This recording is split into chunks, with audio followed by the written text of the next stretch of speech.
Floyd and he was me, yeah, he wouldn't never have to fight again because that exhibition shit, yeah.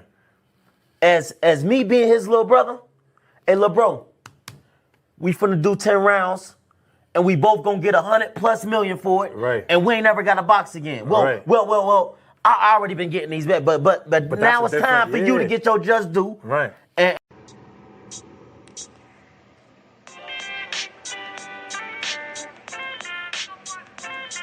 Yo, you know the deal. We back again. We never slacking. Word 'em up. Ladies and guys, whether if you drunk or you high, it's time to pay respects to the illest man alive. If you think you got a point, he'll shrink you down to size. And from there it's downhill like a slinky or a slide. Open your eyes, got a deep connection with the rise, so you might see them jump in whenever they go live. Peep it, this channel blowing up now, it's not a secret. With tons of exclusive interviews to listen to. Them other channels I hate, but yo, they missing clues. They start narratives, sip the goose and twist the truth. It don't take a rocket scientist to get the proof. Just click the live at 4 p.m. Eastern time. But when you chime in, make sure you keep it kind. But if cowards want to debate, then it's feasting time. My man Just Do shine, busy all the time. Grind 24/7, 365. Videos he might have 365. My rhyme's sick, they make you do a 365. You get a rich if you think you fit to survive. It's Just Do Boxing, time to click the live. Ain't no beginners, if you soft, you ain't down to ride. I crush you, respect too, it's Just Do. He got the illest boxing show on the internet. The boy been a threat and he ain't even had dinner yet. Word 'em up. Yeah. You know what time it is.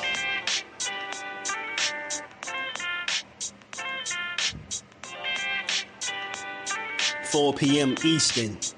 Click the link. In the building. Make sure y'all subscribe to Just Do Boxing, the best boxing talk on YouTube.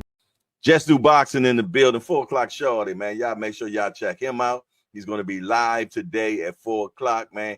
And he's going to be spewing some good stuff as he always do with an unbiased approach, man. He's probably the most unbiased channel on YouTube. What's going on? And one of my favorite channels, if y'all into that pugilistic perfection, if y'all into that boxing, that's that boy Just Do Boxing here on YouTube. Make sure y'all check out Just Do Boxing, the only unbiased boxing channel on YouTube, because I am definitely biased when I talk about boxing. So as always, we got to shout out everybody in the chat, man. Shout out to my brother Just Do. Y'all make sure y'all go sub to Just, man. Just doing a hell of a job over there. Had a great interview today. The brother, and I say it respectfully, one of the most non-biased individuals that I've ever heard speak on the sport of boxing. And I got a lot of love and respect for my brother Just, man. And right now we're gonna give him his just due. Shout out to my brother Just Do, man. Much love and respect.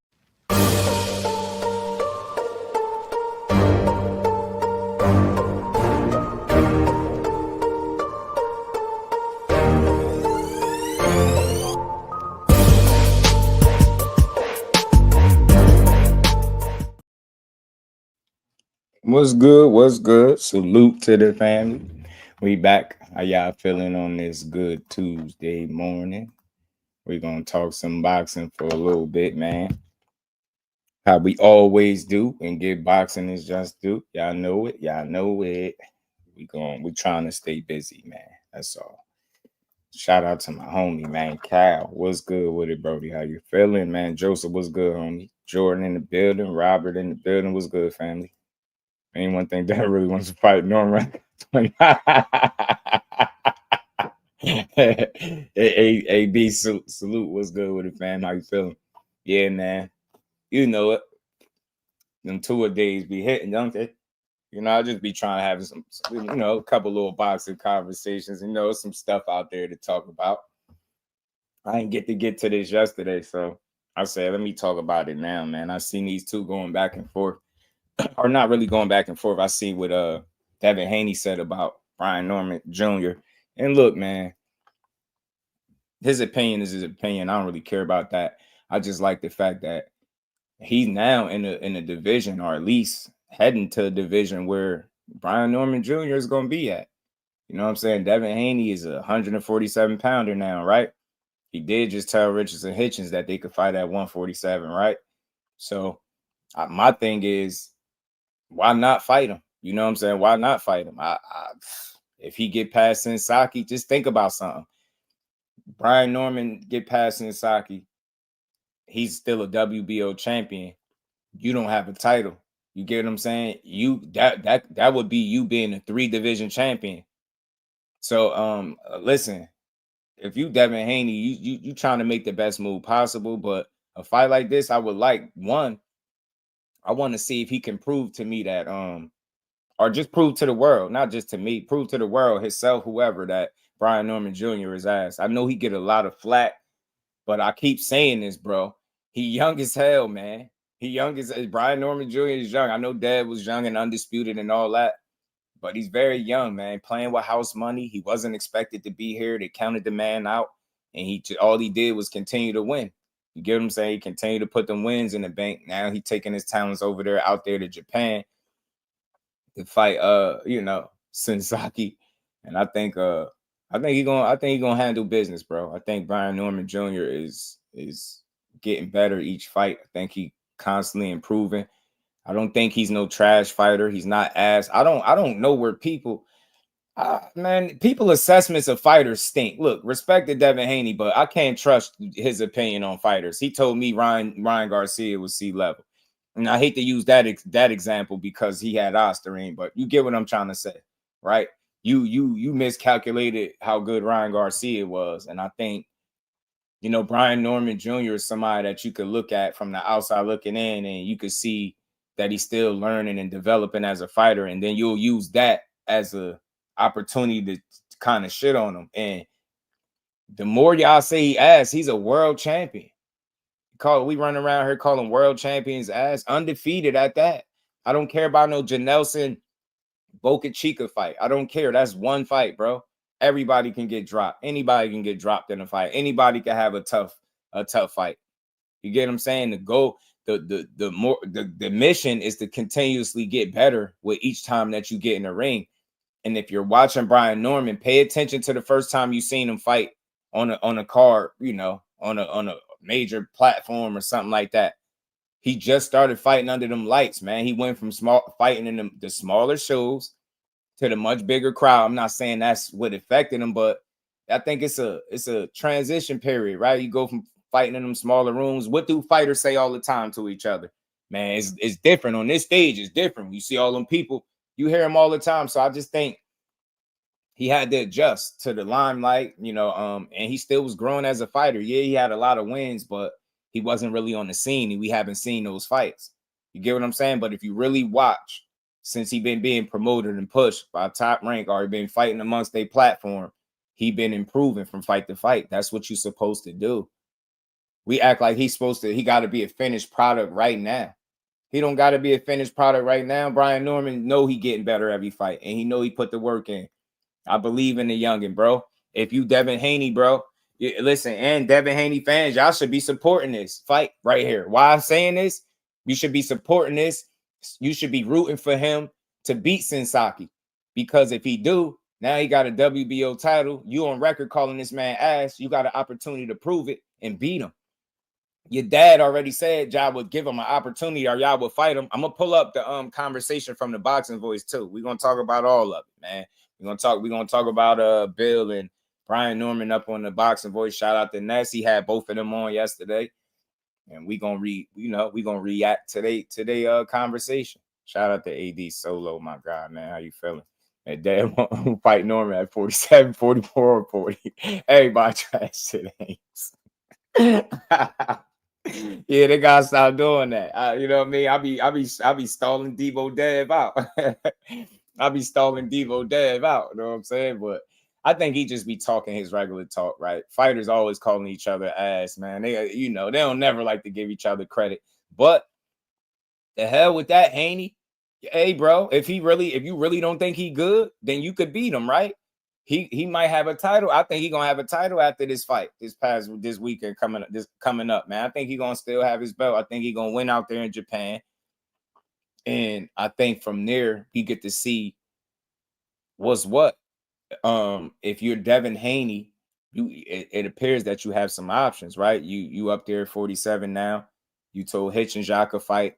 T.O. didn't want to fight. That opportunity was there. He didn't take advantage.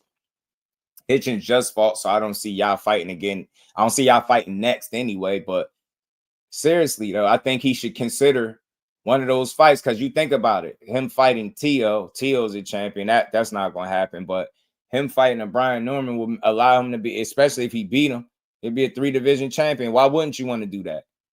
Why wouldn't you? You know what I'm saying? If you really gonna be Debo Dev, man, that's a fight right there. Because people, listen, I'm gonna be honest. I get it, man, all the credit. I think he got a ton of heart. I think he's willing to fight whoever and all that good stuff. But it got to make sense at the same time.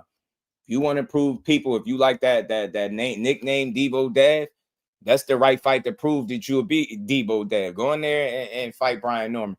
And this is how I'm on it, man. Win, lose, or draw, I think it's a good fight. You're going to have to solidify yourself at 47. Norman said you're not a real welterweight. He said you're not a real welterweight. So, look, man, sound like we got a potential fight brewing if people play their cards right, bro. I want to see this shit. Old Money Swag was good with it, homie. Oh, man, he said you're not getting them. I hate that, man. Old Money, try this. Try turning off your notifications and then turn them back on. If that don't work, unsubscribe and then subscribe back. Try that. It usually fix the problem every now and then. BJ, what it do, homie? Said Brian's gonna win. He's gonna want to fight Devin. Hey, Robert, you know it, Devo Dev, AD. Devo Dev, that's what they calling him. They got the picture and everything. You ain't see the picture? Hold on, I thought I had it in here, man. Let me pull it up. We're gonna have us a good boxing conversation this morning. I thought I had the picture of Debo Dev. I do. Hold on, I gotta pull it up for y'all. Hold on.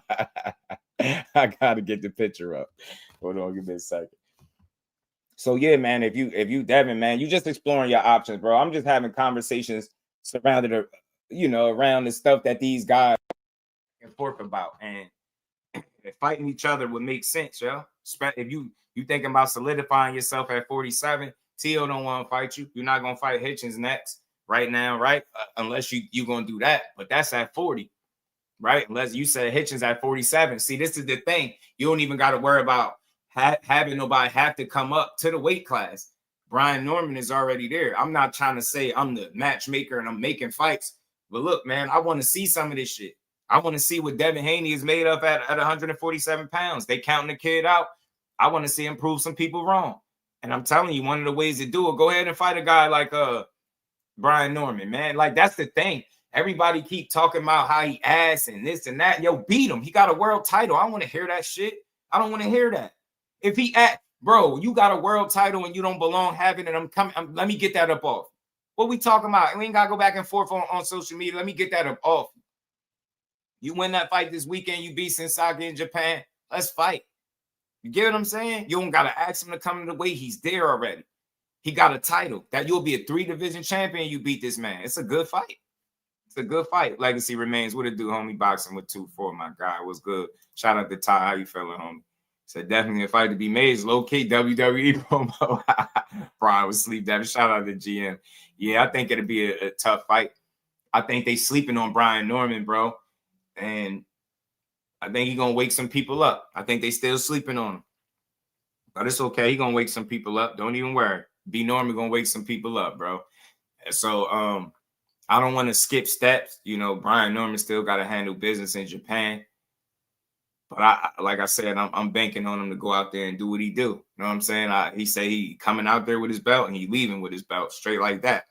He got a job to do and he ain't coming to play around. So I hope he fully dialed in. I hope he had an amazing training camp. I hope he acclimated to the time difference or whatever it is out there, because he already out in Japan. So I think he's been out there for a couple of weeks. So if that's the case, that's smart. That's good on Brian Norman's part.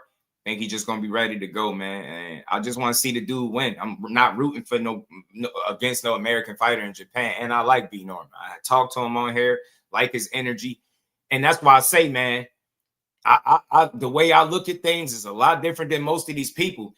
They keep trying to frame this dude to be some type of scary guy. That's because they never talked to him before. You talk to Brian Norman Jr., you know damn well you can gauge his energy and tell that he with all the shit. He ain't looking to try to duck and dodge nobody.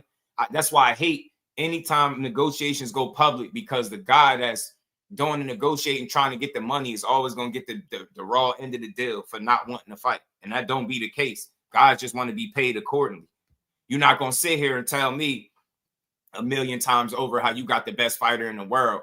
And then as soon as I want to get paid for fighting the best fighter in the world, now I'm pricing myself out.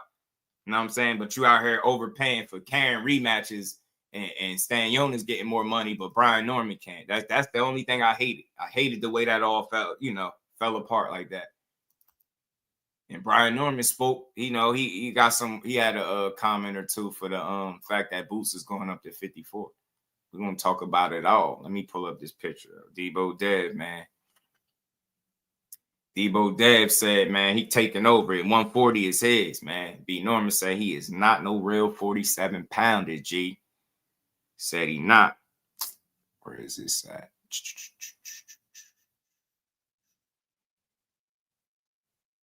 Debo. Hold on, where it at?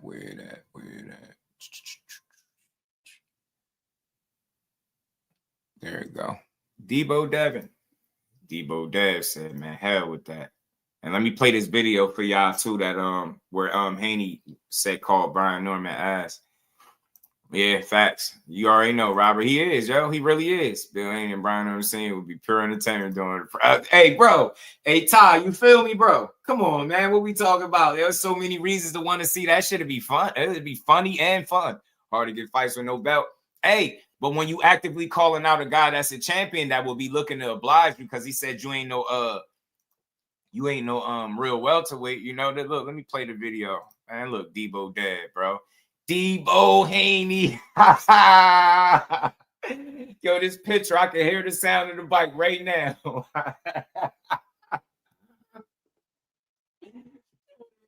It's out of control, bro. Yo. I can hear the bike right now, y'all. I can hear the bike right now in the background. Debo Dad rolling up on B. Norman with the bike. Come on, man. You got to have some fun with this shit, bro. But this is a good fight. They talk some trash to each other, and it made me want to see the fight. Debo Dad, man. That's my bike, pump. That's my belt, pump. Like, you get me? You out here issuing challenges, know what I'm saying? What'd he say to Norman? Hold on, let me pull it up. Where is that?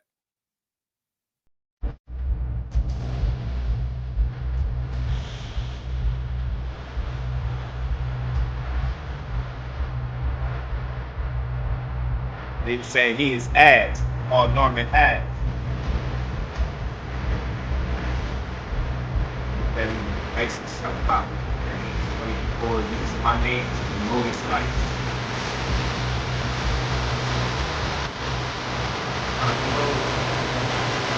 I mean, I call that funny business simply because he still hasn't necessarily fought at 47. I think the weight was at 44 versus Jose Ramirez, who was also at 140.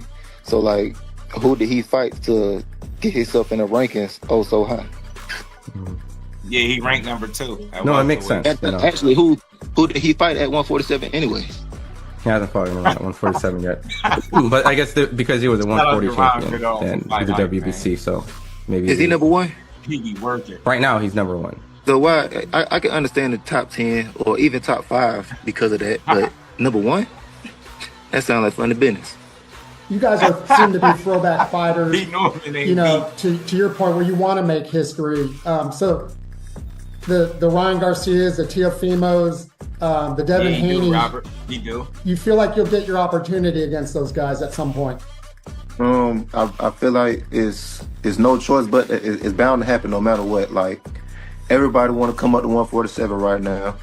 I'm a champion. I'm about to keep knocking everybody's head off, and I'm gonna keep boxing everybody in. Well, it's like I'm gonna be undisputed. You have no choice but to fight me, plain and simple. Mm-hmm. So if I have all the belts and you want to become a champion, you at 147. It's only one thing you can't do, which is fight me. So no matter what, the fights have to happen. Do you have a hit list at this point, Brian? Do you have like guys you definitely want to get in the ring with? Besides Boots, I say it's not a name, it's just a belt. WBC. Right now, Mario Barrios have it. Let's say I know they're talking about him and Conor Benn. If Conor Benn come and snatch that belt up, I want Conor Benn. Whoever got WBC belt, that's the main fight. I really want WBC. And then after that, I just want all the champions. And then whoever number one, top names, that's all I want for real. Yeah. No, I mean, it's weird how boxing changes overnight. You know, the 147 a couple of years ago was the heart and soul of boxing, and then it kind of changed, and super welterweight kind of jumped up, and now we got light heavyweight, and and now, like you said, it seems like welterweight. I personally feel like welterweight is still a good division. It's not popular. That's all it is. It's just all the popular names that we knew are now gone. It's just new faces. That's the only thing. At one point, Errol Spence was nobody. At one point, Terrence Crawford was nobody. Sean Porter, Keith Thurman, list goes on.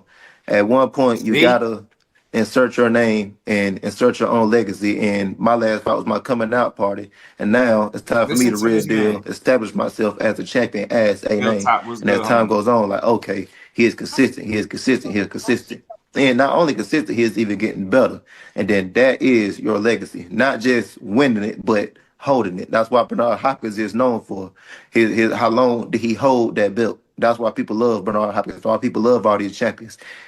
A lot of people were champions, but a lot of people are not remembered. Yeah. Yo, and that's how I play that, just so you could get a gist of where I was going with this conversation and how they was talking. Look, he said Brian Norman ass, he just using his name to promote. I'm a little listen. That excuse is getting played out. The man is a world champion.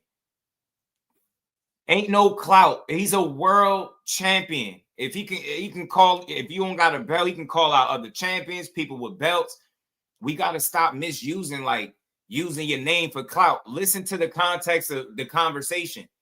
The dude asked him about you, and he told him how you ranked high. What, they got you ranked number 1 or 2 or something at welterweight. Brian Norman Jr. said that shit just sound like funny business because you ain't fought nobody at welterweight. That's not trying to use your name to promote his fight. He not even mentioning his fight. He just talking what's going on. He asked him a question like, bro, how are you ranked somewhere without even fighting? That's his question. He like, bro, and ranked that high? He said, I could see it. They put him in the top 10. Yeah, I understand that. But they got you top 2, top 1, number 1, like without fighting a single soul at welterweight. So that's all he was saying. And he like, bro, you fought a 140-pounder, a career 40-pounder at 144. Y'all didn't even fight at a full-fledged 147. That's all he's saying. He just stating the facts. You get what I'm saying? And then he like, yo, when you fully move into this division, I'm going to be here. You want a belt, you got to fight me. Or, Barrios. If Boots move up, then that opens a lane for somebody like Devin Haney. So I think Devo Dev got some options, man. But I just want to see what he want to do would make the most sense. We be too quick to frame guys as ducks with limited information. I don't think we can call anybody that right now. You just got to see what's next for him. I don't know, but I think 47 is going to really be challenging. You know what I'm saying? He's going to have to really be on his P's and Q's up there. I think the fights will get a bit harder.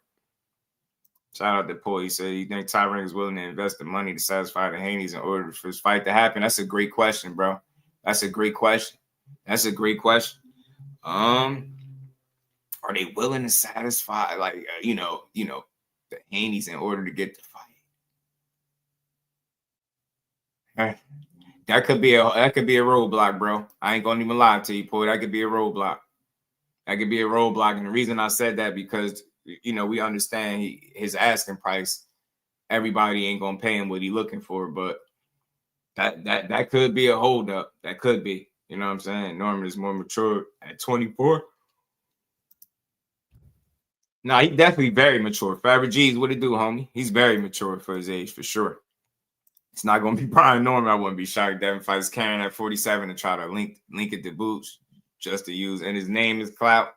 I get it, but I think what ultimately will happen is he'll have to make a decision that make the most sense, and it might not be it definitely might not be something like fighting Brian Norman. Let's be honest. that's not necessarily a fight that you want to go into if you still got questions to answer. But the fact that he called out T.O., the fact that he told Hitchins they could fight at 47, the fact that you're going to be fighting at 47, and you got a guy in Brian Norman that you said is ass. If he win a fight, you should want to fight him. I think y'all should entertain that. And like I said, I'm gonna get to the conversation on the Boxing Voice so y'all can hear what Bill Haney and Brian Norman Sr. was talking about. You know what I'm saying? So I like this fight though, if it could happen. Haney's gonna stop messing with Norman. Yeah, Favre G's. Al Booger, what it do, homie? That's just not the kind of fight that you want to go into when everything ain't on the up and up. But if you confident that you could beat him, then fight him. I mean, you said he asked, you said he's just using your name to promote his fight. That's not what he's doing at all. That's not that. How does having a conversation that, you know, involves him sell his fight? It don't. Like, and I think all fighters, low key, yo, I'm a little annoyed with all of it. All these fighters got to stop saying that. Just because a guy mentions your name in an interview don't mean like the views just go up. It don't mean more people go buy tickets. That's BS. That's not real. It's fake. Yeah, all this like imaginary clout. Y'all dudes be thinking too much of yourselves, man. The bare mention of your name does nothing for nobody. No fighter. You really want clout, you're gonna have to do more than mention somebody's name. Try beating that guy. Because just saying his name in an interview is not enough. So he had context in the way he spoke about Haney, right? He had context with it. He wasn't just talking stupid. He was like, yo, he ain't fought that welterweight yet. And if he wanted to fight, he gonna have to see me because I'm gonna be here. You get what I'm saying? He's speaking like a real fighter. I ain't mad at Haney saying he asked. I just would like to know where he like to fight him. Because he said he gonna price himself out. But the question is, he the champion. Why would he price himself out? You get what I'm saying? He the champion. Why would he price himself out? Y'all ever heard of a world champion pricing himself out to make a title defense? I don't think I've ever heard of that. So what we talking about? You see, he's still thinking like, oh, I'm the undisputed world champion. Nah, you're not that. You don't have the strap. You in his weight class. You came up from 140. He was already there. You get what I'm saying? So it don't make sense. You never seen no champion outprice themselves for a damn title defense. I've never heard that.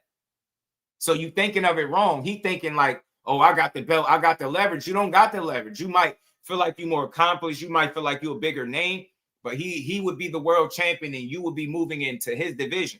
You're able to be ranked because you're not a champion. Champions don't go in the rankings. You get me? So he WBO champion and he beats Sasaki. He's still going to be that. I think it's a good fight. I ain't mad at how they feel about each other. I don't care. I just want to see. You get me? That's not an easy fight for him. Brian Norman is going to test your chin.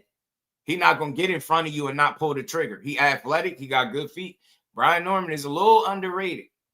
Just a bit. You get what I'm saying? Because people still catching on. Still a little underrated, bro. Like, that's not going to be no easy fight.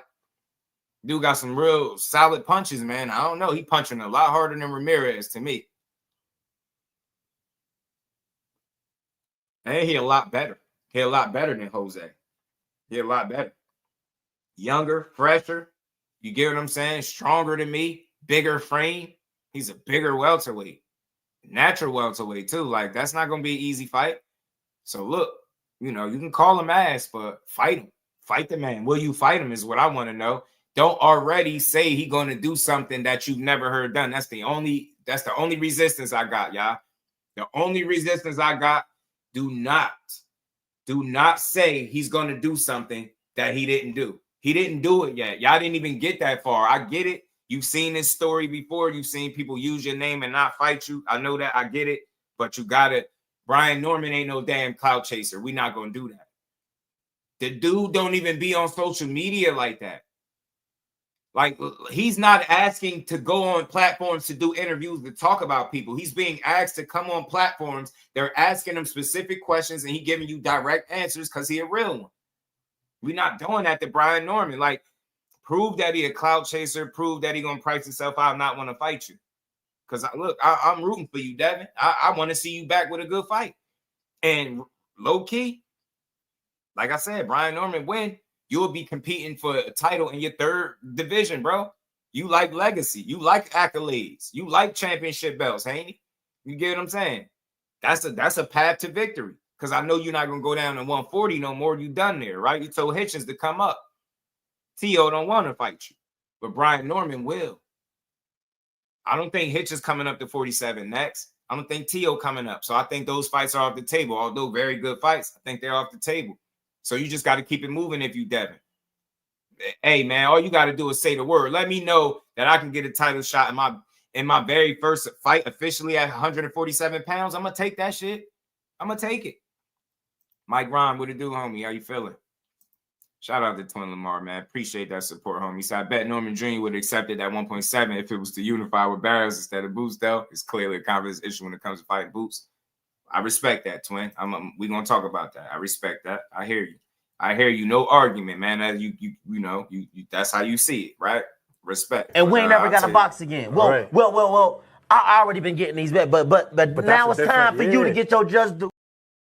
Shout out to Twin Lamar. Appreciate that support, homie. I hear you, right? I hear you. You feel like, you know, if that money was attached to Barrios, then you'll take it, right? But just look at it this way, Twin. What you're saying might be right, but just think about it like this. What's the more risky fight, Twin, in your opinion? Like, is it Boots or is it Barrios? You get what I'm saying? Name me a promoter that's been around, going around every interview, every time they speak about Barrios, they saying how he possibly the best fighter in the world. You get what I'm saying? So just think about something. Us as fans, bro, we even feel like we know Boots is the tougher fight. So think about this, Twin. If you work at work, right? If you doing a tougher job, you would expect to get paid more for it, right?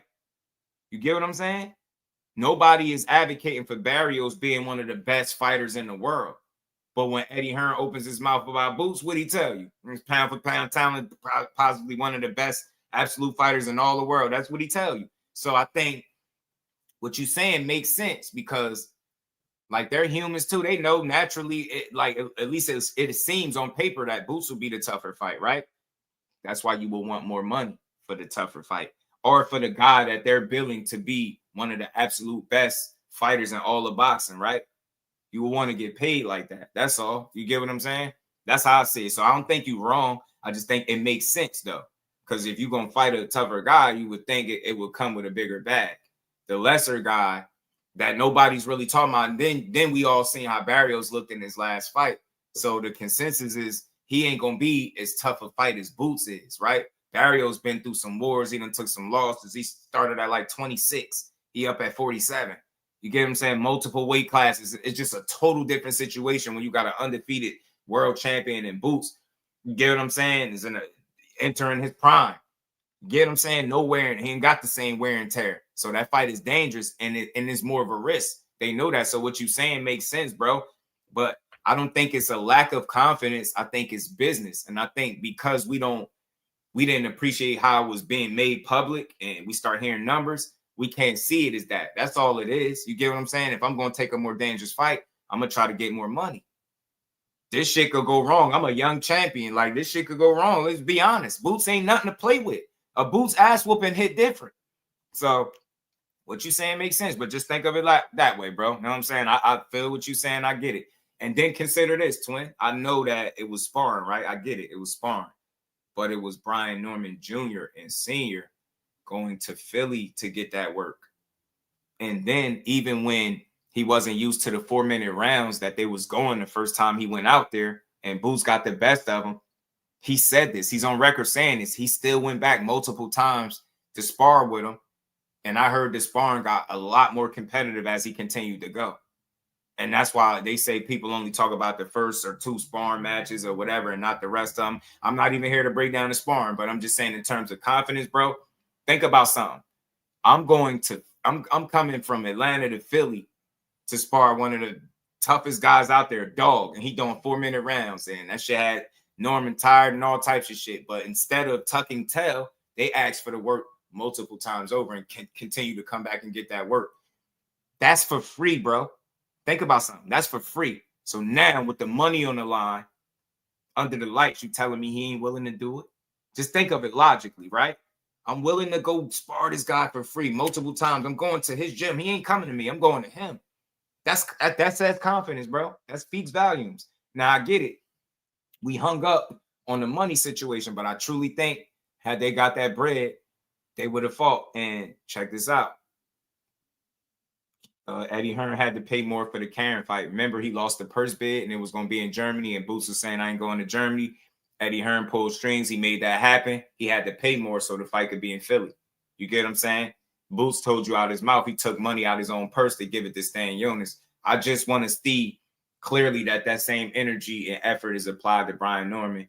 You get what I'm saying? I don't want to frame either guy as a duck. You get, but we're going to talk about all that because Brian Norman had something to say about Boots moving up 54. Oster 40. What it do, homie? How you feeling?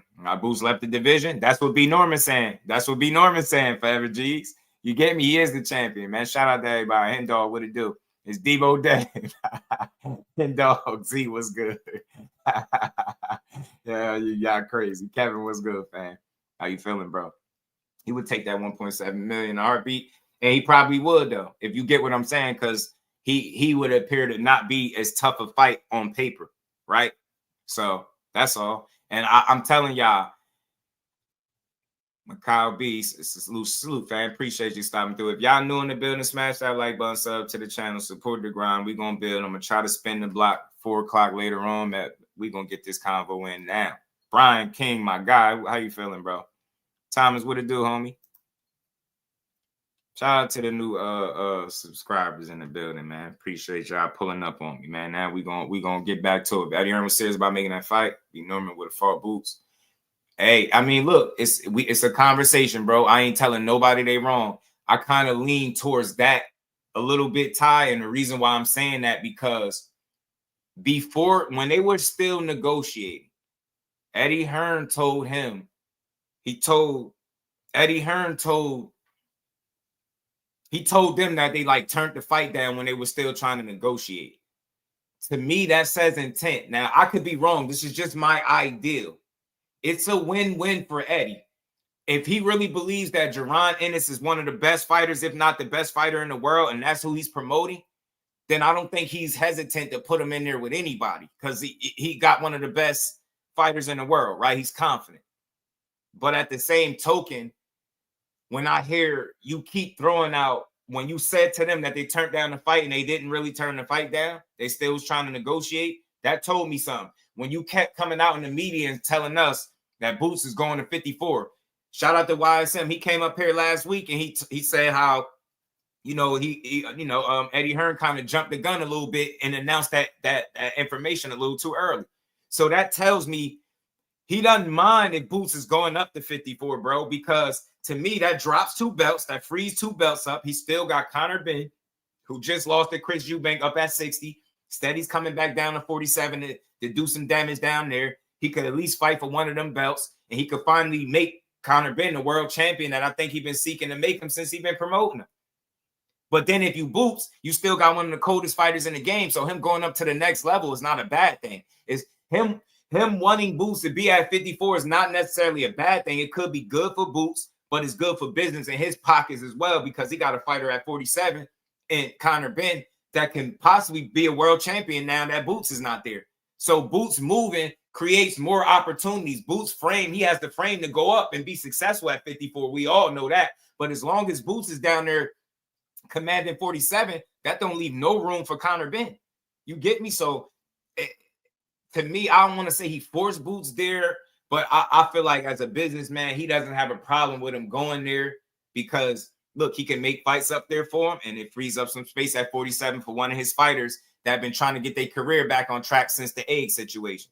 So it's very possible. But at the same time, somebody did ask in the chat, why is Boots going to 54? So he said he ain't waiting for nobody, you know? Shout out to Big Dog Willie said, just do speak facts. Paul versus Tank, November 22nd. Vegas. And we ain't never got a box again. Well, right. well, I already been getting these bets, but now it's time for you to get your just do. Shout out to Big Dog. Appreciate you, homie. Said shout out to you, bro. Appreciate the love, man. He said definitely Boots. My issue with Norman, just keep it real, bro. Instead of going around claiming Boots is easy work.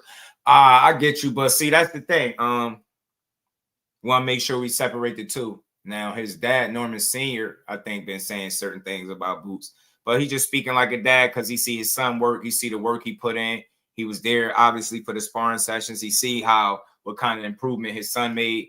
And I think a lot of times when Brian Norman Sr. be speaking, he be on a defensive because people are always like trying to go at him. Like, you can't ask a man to come on the platform and when they tell you their truth, you trying to question them, like, and make it seem like they're lying. So I think a lot of times it depended on the climate or the platform he on. Like, if he on a defensive, he might say something like that. Boots is easy work. But I'm glad that I had an opportunity to speak to Norman Sr. Shout out to him and Norman Jr. And he said it. He agreed with me. I said, that's your son and Boots is the best fighter at welterweight to make at 47. He agreed. Boots been doing his thing for a while. His son is newer on the scene. That would be a great fight to make. It just all depending on how your delivery with him. Like, you're not gonna put me in a position where I gotta defend my son because I'm gonna talk my shit. Right? I'm not justifying, but I'm gonna talk my shit. Yeah, Boot, easy work. His shit ain't what y'all thinking. You get me? Because people be trying to almost put him in a corner and make it seem like he's not confident that his son could win the fight. And I don't think that's the case. So that's why he'll kick up like that. With me, I'm a level-headed guy. I'm up here to just talk to him, have a good conversation. So he don't got to be on the defensive with me. We could just have a build. And he like, yo, regardless of anything he's saying in any of these interviews, he feel like, yo, that's the best fight. But he just feel like his son going to win. Shit. And the same thing goes for Bozy. Bozy talking shit too. He feel like, man, they beat Norman Jr. Right? So I think they just speaking like fighters in this competition, right? So I don't take it I don't take it too serious. You know what I mean? It ain't that deep for me. But I get you. I don't think he's easy work at all. Neither one of those guys will be easy work for the other one. I don't think so, personally. Shout out to Twin, man. I appreciate that support, my guy. Much love to you, man. Hold on, let me get him right.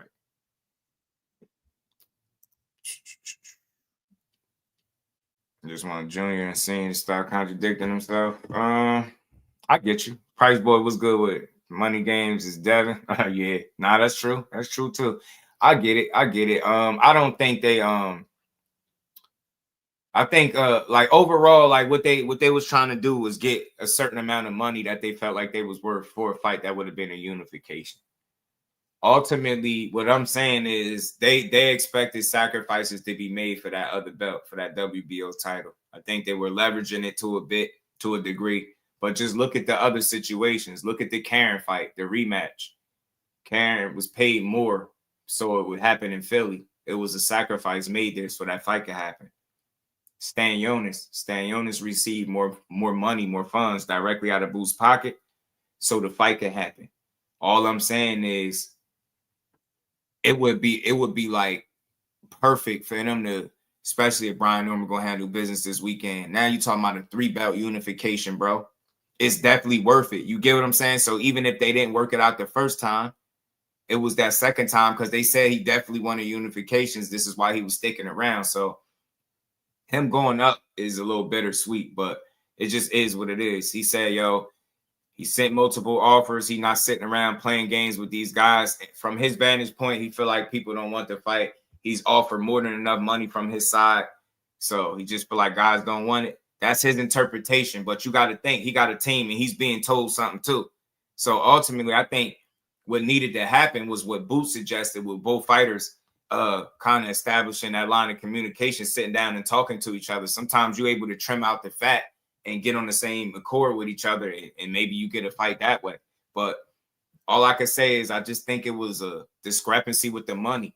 And we have to be very mindful here. A lot of fights don't happen when the money can't be agreed on. It's just when it's made public, it almost forces the people, the fans, to side with one guy or the other. To me, when I look at Brian Norman Jr., I see a dog. I see a guy that want to be great. That's what I think about him. He in there putting in dog work. Like, I don't think he's scared to challenge himself against nobody, Boots or nobody. Like, think about something. If I'm scared of somebody, I don't go spar that person. multiple times on my own free will. I don't go travel all the way to Philly from Atlanta to go work with that dude if I'm scared, if I ain't confident. It's not confidence, it's just money. And then when like I said, when you're taking a bigger challenge, you want to be compensated for that. Eddie won't shut his mouth about how great Boots is, about how great of a talent he is. And if I'm Brian Norman Sr. and I'm hearing that, I'm constantly hearing that, and we negotiating, I'm going into the negotiations with the thought that I'm fighting the best fighter in the world, because that's what you keep saying. How dangerous he is. Okay, then when I say like where that money at, we tripping. You know what I'm saying? Like I seen a lot of people get paid more than they should. I just think Brian Norman, that fight would have been worth it, bro. That would have been worth it, man. I ain't saying a couple $100,000 is nothing, but just think about that, y'all. Think about all the money that they said Eddie Hearn lost for the zone. And then when it's time to sacrifice for what you said is the best fighter in the world, it's like, they're just trying to price themselves out. They want everything. Nah, no, they don't. They don't want everything, bro. Because the truth be told, what about Barrios? Why we leave Barrios out the equation? I'm pretty sure Barrios was going to want to get paid too. Did y'all hear what Team Barrios said? Team Barrios said, we'll fight Boots, but we're going to need that money. He start throwing his hand out, he going to need that money. So it ain't just them. Stan Jonas got paid extra to get in the ring, y'all. Let's not forget that. You get what I'm saying? That's what I think, Ty. I think he could have came off the bread. How about Gary Antuanne Russell calling out everybody in the 140? 140 can light up real fast and get popping. Yeah, man. Gary Antuanne, he talking some stuff to Hitchins, man. We might talk about that when we come back, too. Same shit, same position Crawford was in when he wanted to fight Crawford. It's a business. It's not 0-40, bro. Facts. It's not always ducking. It's just business. That's all. And Boots, I seen a clip where he was talking like, he sounded frustrated. Like, from his vantage point, he feels like he's doing what he's supposed to and everything he could to make a fight. And he not able to make it because he feel like dudes either don't want to fight or they want to do other shit or they just want too much money, aka don't want to fight. So what he said in the clip is, man, I'm not sitting around waiting for these dudes. Like, I done did what I could do. There's nothing more I can do. I did everything in my power to make the fight on my end. But I'm telling you, I think the element is missing is the fighters actually sitting down. I'm telling you, that's what I think. You get me, Ty? He did some traveling, bro, and then he went to Bosie's dungeon, bro, sparring 4-minute rounds, some shit he wasn't used to, and then didn't get the better of the work, but continued to come back multiple times over. That's not a guy that's scared to fight to me, yo. Like, you ain't scared to spar, you ain't scared to fight. That shit sound crazy. You just not scared. And again, people understand what Boots losing to him could do, so you gonna want to be compensated. I don't know why people act like that was something crazy. And then it's like, it's a matter of what are you willing to sacrifice to make sure he's a world champion, to get him that other belt. That's how I'm looking at it. You know what I'm saying? So it is what it is, man. But we're going to talk about this, man. Because it seemed like Boots, like I said, got frustrated and he got himself up out of there. He got up out of there. I was never gonna have my initial offer. I don't know. Ashley's Corner, what it do, cuzzo? How you feeling? I don't know if it would have ever happened or not happened since the first offer. I just felt like if somebody tells you exactly what they're looking for, and you listen to this, do this make sense to y'all? If I tell y'all I'm looking for 1 point whatever, and you continue to send offers that's lower than what I just told you I want, who's really playing games, though? Get what I'm saying? If I told you I'm stuck on this number and I'm not budging, and you continue to make offers that's less than what I told you my asking price is, and does that mean I'm playing games? I can't say that you necessarily playing games, but you definitely offer me still less than what I'm asking for after being told that this is what I'm looking for. So it's all I'm saying is a number of different ways you could look at it. You can look at it on the other side and say, man, there's multiple offers made. They really wanted it. You should have took one of them joints. But that's why I'm glad I had an opportunity to talk to Brian Norman Sr. Because when he came up here, he showed me text messages from him and Bosie, and they agreed to have a fight in a different location for the same money. See, that's the part that people not talking about.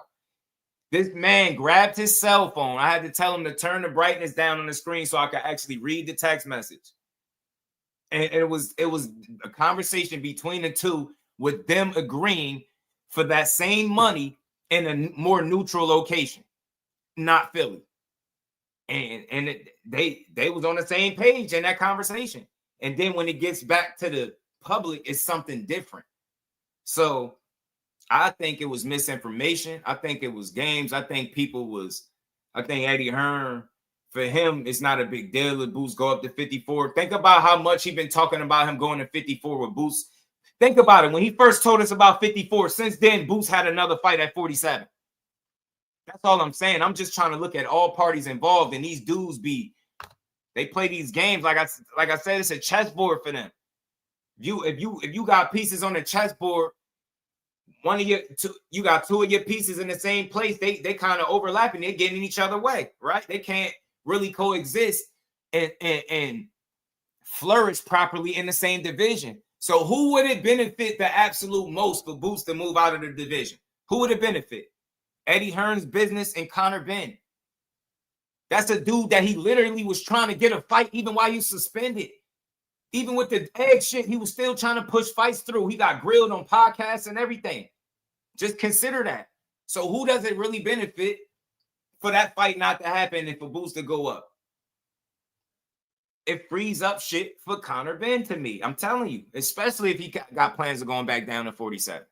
Shout out to my guy Twin, man. Appreciate all the support on him. He said, to be honest, a lot of these guys aren't scared to fight each other. That is fact. That is true. I think they're just scared to lose. I agree with that. To each other, if you understand what I'm saying. Yeah, dudes don't want to lose, Twin. And the way social media is, bro, like we trash fighters. Anytime somebody lose, we rarely can just say, well, we seen a good fight. Somebody always got to get exposed. Somebody always is trash and all of that. So I think that does make fighters hesitant to make certain moves before they're ready to make them, right? You get what I'm saying? I think that's why guys going opposite directions. And I don't think it's matter being scared. It's just we throw guys away after one fight. You know what I mean? Dude get one fight, we tossing them in the garbage. You know what I'm saying? After one fucking fight, we throw them away. You know what I'm saying? So I definitely get what you're saying. Guys definitely don't want to lose. Not scared because they chose boxing, right? They chose to do this shit, but dudes don't want to lose.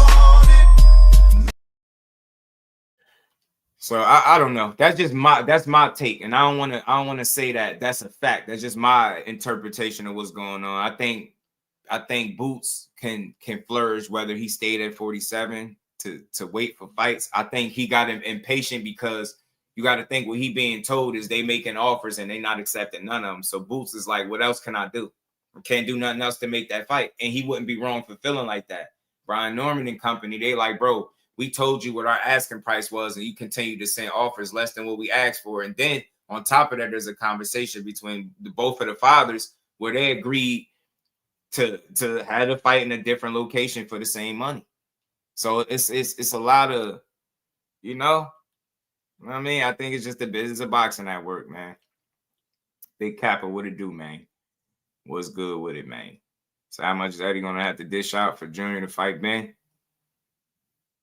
I don't know. But I bet you, hey, that's a good question, Poy, but I bet you he makes something happen. Let Boots go up there and them two belts relinquished, man. He going, man, Conor Benn gonna be on the first thing smoking that back down to 47, bro. He gonna be on the first thing smoking, bro. Yeah, man. Initial offer to purse bid had been ordered, and fight that could only be made was Boots versus Cam. Yeah, once that came, but they was able to negotiate before that. They was negotiating before that. You get what I'm saying? They had some negotiating time before the deadline came too. And what it was simply put, they asked for a certain amount and they continued to send offers and raising the offers, but it wasn't what they asked for. So at the end of the day, it's negotiating. I can't say they plan, it's negotiating. Just because you ask for something don't mean I gotta give it to you. But just because you offer something don't mean I gotta take it. That's what negotiations is. And ultimately they just couldn't come to agreement before the purse bid situation. And then, the rest was history.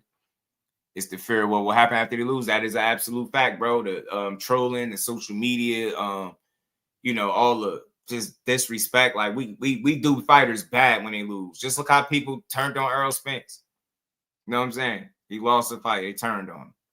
Devin Haney lost to Ryan Garcia, but Ryan Garcia cheated. They turned on him. See what I'm saying? You see what happened after you lose? You can't even go out there and give it your best and lose because they're going to throw you away. And we ain't never got a box again. Well, Right. well. I already been getting these bets, but now it's time for you to get your just do. Talk that talk, man. Shout out to Twin, man. I appreciate that support, homie. All right, man. What's good with it?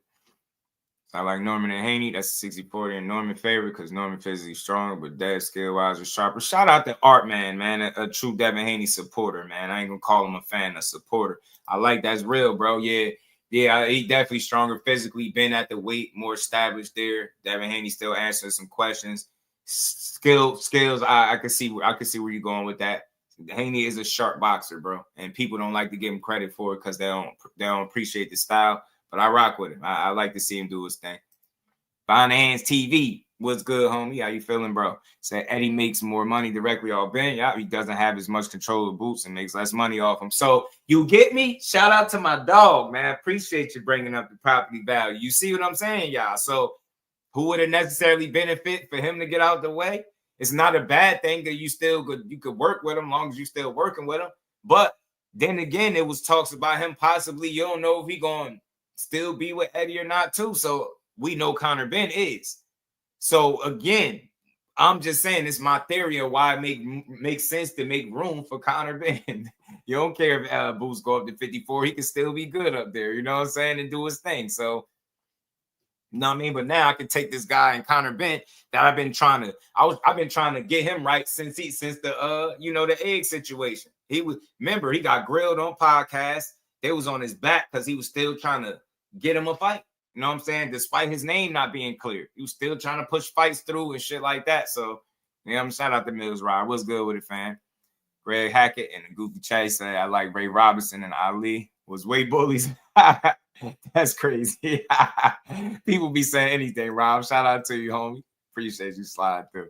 Yeah, man, y'all run the lights up for your boy, man, in this early build. We gonna keep rocking though, because we still got to get to the conversation with both of the fathers, Haney and Norman Sr. But like I said, man, from 35 to 54 can get really interesting if boxing just deliver. Devin Haney is going to be a welterweight. Brian Norman wins this fight this weekend. There's a possible fight. T.O. won't fight you. I don't think Hitchins is moving to 47. Devin Haney, you've been doing pretty good with the accolades and snatching up belts and things like that. Hey, man, well, you can snatch up one more belt, bro. What's one more belt? You get me? You know what I mean? What's another 3-division champ? You'll be a 3-division champion, bro. You beat Brian Norman. That's all I know. You know what I mean? A legit 3-division champion, not that shit that they call him Rolly, not the fake 3-division champion that Rolly is, bro. You'll be a legit. So, like I said, I don't see no reason why you shouldn't make that fight. I don't see no reason why y'all shouldn't fight, bro. You know what I'm saying? You feel like he feel like you ain't a real welterweight and you don't belong ranked where you at. Sound like we got to fight. Sound like a reason to fight to me. You feel me? You feel me? But let's get to this. Let's pull this up real quick, man. Let's get to the boxing boys. Get to this interview, man. Let's pull this up, man. Let's get to it. So many options, yeah. Haney choose one champ. Yeah, that's the thing too. He got options, man. If you you still shaking back, you still answering questions and different things like that. You know, you want to be smart with the decision you make. You don't want to be forced or tricked out of your position and none of that. You already allowed that to happen with Ryan. You see where that got you. So I think Devin is just looking to make the smartest decision for himself. Now, I like the energy, but I just wish it was being returned. Like, I wish these guys were showing some interest in wanting to fight him. I'm disappointed that T.O. don't want to fight the man. Hitchins, not so much because he's still at 40, and I don't see him being ready to just, pass up his title and stuff yet, especially if he can make a fight with Teofimo Lopez at all. But with them having the same guy, that's what I'm saying, bro. The business with Bill Haney also. Eddie Hearn, yeah, they got the same. And that's why I said Hitchins and T.O. need to fight because of Keith, Ty. They both got Keith in their corner. They need to fight. They should fight anyway. Devin and Debo Haney. Yeah, Debo Dad, man. He on it. Debo Devin. Mike Smith, old money swag. What it do, man? Yeah, always. That's a fact. Boxing is a business, man. They going, dudes gonna get paid. They gonna make sure they do. Mike, what's good with it? I think Brian Norman Jr. will beat the mess out of Devin Haney. 2 cents. What it do, homie? I think it'll be a really tough fight. I like what Artman said, and he a real one for that because he a true Devin Haney supporter. He said like 60-40 in Norman Jr.'s favor. Said he's stronger physically, dab sharper with the boxing skills. I can see what he's saying. So, look, it's a good fight, man. I just want to see how good this guy could be at 47. He had a division where it's not going to be safe. And Haney is a name in the sport. He's a talked about name. He's well known. I ain't talking ticket sales. We know who Devin Haney is. Everybody do. So what I'm saying is he's not a guy that's going to be looking to just compete with the middle of the pack. That's not going to be enough for him, especially with the money that he gets. So he's going to have to fight guys that can challenge him and test him. And I swear, man, Norman Jr. is a dangerous fight, but it's one that everybody respect, win, lose, or draw. You know what I'm saying? And like I said, B. Norman feels like you're not a true welterweight, bro. So you could prove that. You could put that to the test against him. You know what I'm saying? Put it to the test, dog. Put that joint to the test. Hold on, we're going to get to this, y'all. I doubt Turkey's interested in the T.O. Hitchins fight, therefore it would not happen. Yeah, I think he sounded like he mad at Hitchins about something. I ain't get into it because he's starting to annoy me. Turkey energy starting to annoy me a little bit. Starting to annoy me. Cause he just doing too much. Like, shut up, dude. Like, just chill. Like, you out here telling people how to fight. I don't care about no running rule. I don't care how many people try to explain the no running rule. I'm not trying to hear it. That shit is dumb. It's dumb. You can't tell people how to fight. You can't tell somebody how to risk their life. Like, that shit, that's a slippery slope. I don't care what you're trying to say. You know what I'm saying? So you got a lot of nerve. As long as boxing been around, as long as people been using ring generalship, foot movement, and different things like that. And I get it, but to say running and try to make a statement out of it, man, get your ass out of here. I don't care how many people sign up for it. I don't want to hear that shit. People gonna fight how they fight. If you don't like how somebody fight, you just don't watch them. It's pretty much that simple. But let's get to this, man. Let's get to this interview or this conversation from the Boxing Voice between Bill Haney and Brian Norman Sr. My energy, you did check it out. Okay. No, wait, it's got to be. Wait a minute. Hold on. It's got to be exchanged as men. I'm no sucker. I'm no fake. I'm no phony, no fraud, and none of you niggas are gonna do that about me in no business. Because when I turn from just being a manager, I'm a dad. No. So listen. Keep it motherfucking clean. Keep it motherfucking clean, my nigga. When I give somebody a chance to kick my business, when you're not kicking yours, I just want respect, King. That's all. Yeah. And let us be mutual back and forth. That's all. Right. That's why I was gonna tell you when I interrupted you. What I was gonna say was, a fighter such as Devin Haney, he doesn't strike me like the gentleman that needs a list. He's the kind of fighter that accepts all challenges. So he isn't bound by a list. When Tank Davis said that list shit, it never worked out for him. I always was taking. Big Tex, what's good with it? Hey, what's good with it, homie? He said Bill and Brian. I know. I feel like, from the outside looking in, I can see why you could feel like that because you see some things that you feel like is inconsistent on both sides with them. But that's why I say I like when I get a chance, the opportunity to talk to people. You kind of could gauge their energy, and that dude, at least with Brian Norman Sr., was trying his best to be as transparent as possible with the people.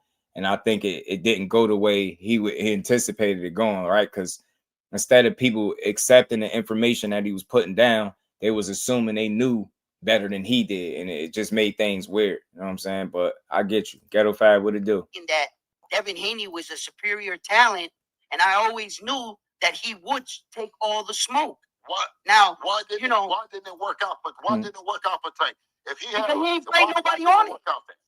He ain't fight nobody on the list. So why didn't he fight nobody? Ask him. You want to go ask him? No, I'm asking you. What's your opinion? Use your imagination. Why do you think he would? brother, I can sit here and come up with all conclusions, but I don't know No, you what can sit up team's here and doing play. anymore. You can sit up here and play fucking games. That's what you can sit up here and play fucking games. Obviously, it was something that he's seen that in the list that was different than what he saw. You know, what he fought, and I don't even think Lamar Roach was on the list. I don't have a problem. I don't have a problem with. I don't have a problem with, because it's a career. I don't have a problem with not fighting someone on the list, but I have a problem when you don't.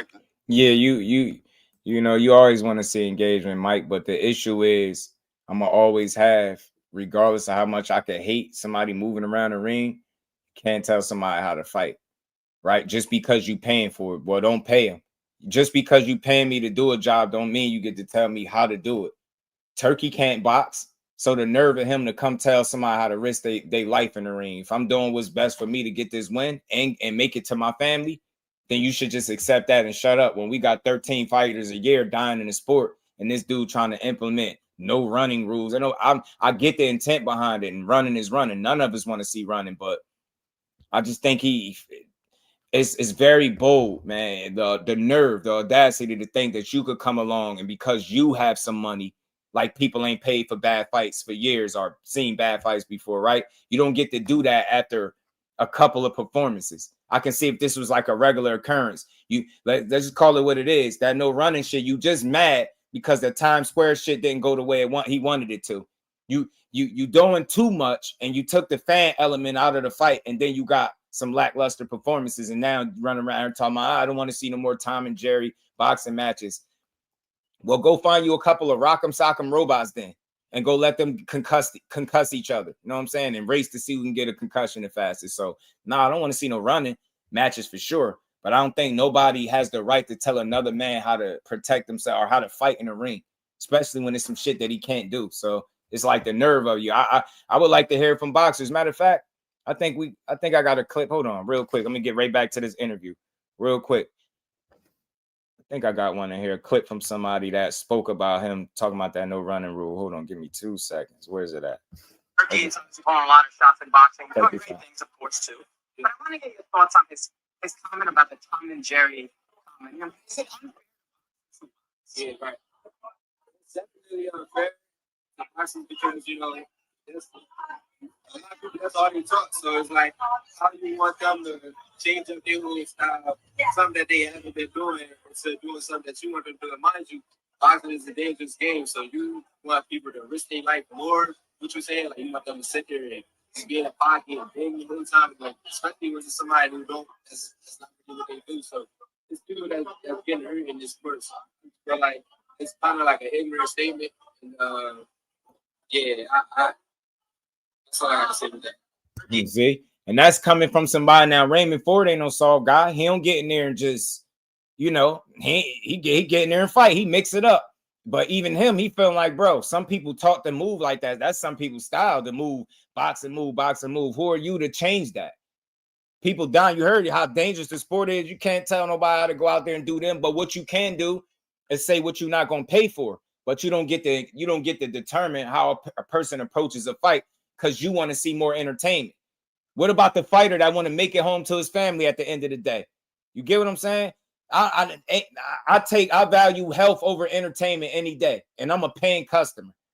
I value the health of the fighter over the entertainment, bro. Every fight ain't gonna be what you want it to be. Every fight ain't gonna be what you expect it to be. But you don't got to go start implementing rules. You just make better matchups. And I said this before. The answer is in the matchups, not trying to implement meaningless fucking rules. You get what I'm saying? Boxing been around too long. People gonna fight how they see fit in that boxing ring. You never know what a person going through in that ring. You just never know why a person choose to fight the way they do. So you can either accept it or just don't pay to watch that guy. You get what I'm saying? And that's something that the fighters got to live with. If people don't want to pay to see their fights because they feel like they're not entertaining, then that's something they got to live with. But you don't get to determine, because who do you think you are? Because you got money? I don't give a fuck about your money. So they can't spend the shit when they injured. You got a brain injury. Who is it? Nick Blackwell? He's still looking for help from boxing after the injury he suffered after he fought Chris Eubank. Get the hell out of here, bro. Get out of here. Go tell him that. Get out of here, man. Dudes be messed up vegetables. I don't want to see nobody become a vegetable for my entertainment if that's not what you naturally do. All I'm saying, I'm not advocating for running. I'm advocating for fighting your fight, though. You know what I'm saying? That you don't need silly rules. Make better matchups. Make better matchups. Try the next time when you be a smart ass, when you want to be slick, don't take the crowd out of it. Smart guy. Don't take the crowd out of it. That's what make the fights exciting. What make a big fight a big fight? The people that's going to show up. You get what I'm saying? The crowd. That's going to make it everybody the interest of the fans. You remove that from a fight. What do you got? You got some sparring matches that you got on the Fatal Fury card. Thank you, smart guy. Smarten up. Next time, include the fans. You want to come in here trying to change we don't need that kind of change. We need the matchups, bro. We need the matchups.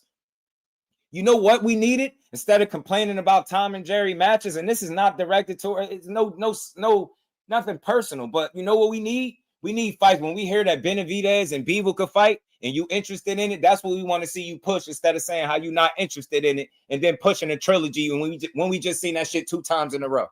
Come on, man. Get out of here, man. Get out of here. You definitely not gonna tell me how to fight, bro. Definitely not gonna tell me how to fight. You're not gonna tell me how to risk my life, bro. Hell no. You don't like the way I fight? Don't pay to see me fight, bro. But you're not about to tell me how to do me. Hell nah. Cause you got the bag. So you get what I'm saying? Hell nah. If you can't do the job that I'm doing, don't tell me how to do it. That's how I feel about that. You don't box, don't tell. Think about it. A person that's trying to implement the rule, they don't box. They don't got to get punched in their face. They don't got to get punched in their face for no money. You get what I'm saying? It's easy to sit here. Yeah, we could implement this. You don't got to fight. Tough guy. It's easy to handicap somebody and tell them what they can't do in a fight because you don't got to do it. Nah, man. You get in there, do you. That's what I'm saying to all fighters. My message is fight your fight. Fight your fight, because when you sitting around with brain injuries like Nick Blackwell or Pritchard Cologne and still looking for help from boxing, and them same fans that told you to stand there and fight and complain about running, none of them are going to be checking up on you. None of them are going to still be making sure you good. None of that. You will fall by the wayside and be insignificant the same way them 2 guys did. Get the hell out of here, man. You heard Raymond Ford is a fighter that get in there and mix it up. And he said it's an ignorant statement. Some guys are taught a certain way. You can't tell me how to stand in here and fight so you could be entertained because you paying for it. I don't give a damn what you paying for. How many times you went to the movie that you thought was going to be some shit? You paid for it, right? You paid for it, and then it don't be what you expected to be. It's it. It's just part of life. You deal with it. You on to the next, bro. You get what I'm saying? You ain't never paid for a movie that wasn't what you thought it was going to be. You ain't never see a preview. I'm like, yo, I'm going to the movies to see that. You go to the movie, and the only good part was the shit that they showed you in the preview. We all seen it before. Get what I'm saying? So I feel like the intent is with good intentions, but you have a lot of nerve to think you can change boxing in that way.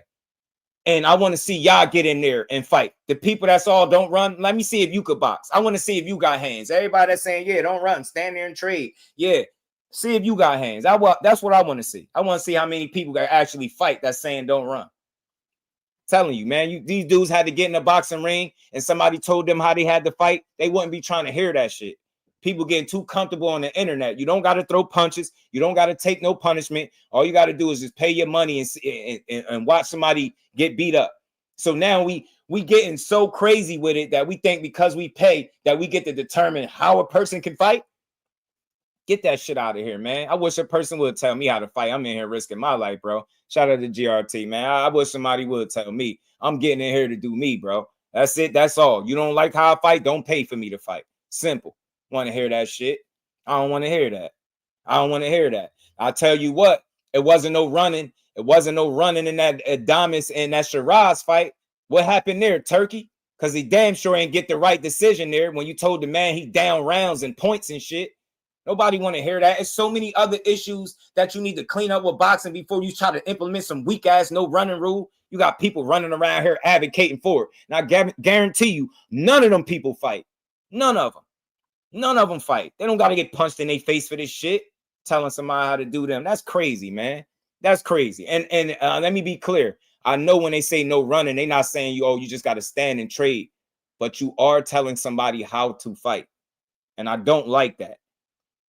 These dudes' lives be on the line when they're in the ring, bro. You're not gonna tell me how to do it. Saying if you can get in here and do it, then you get in there and do it. You know what I'm saying? You get in there and fight. Choose to not go to him for fights and control.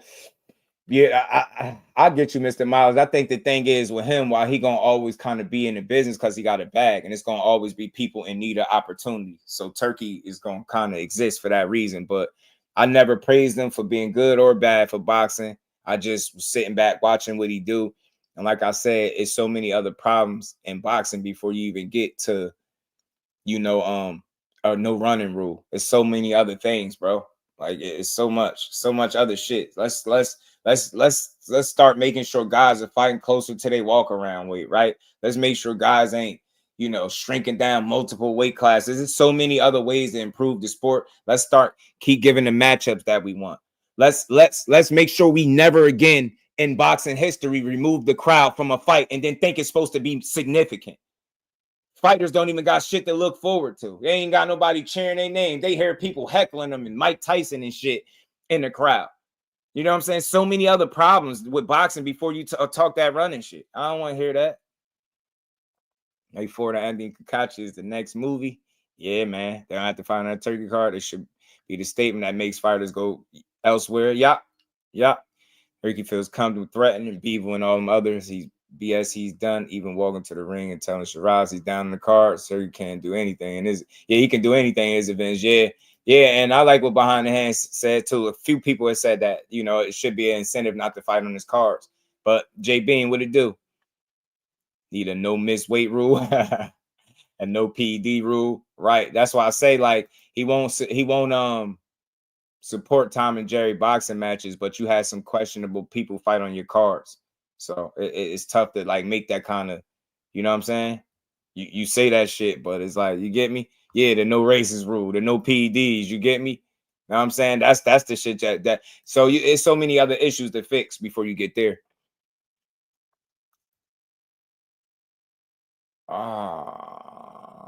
Not that I heard of, bro. I didn't hear a location for Tank Roach rematch. Did I? Did somebody say Vegas? I'm not for sure on that. I gotta double check, but I thought somebody might have said Vegas. I'm not sure though. Not sure. Don't quote me on that one.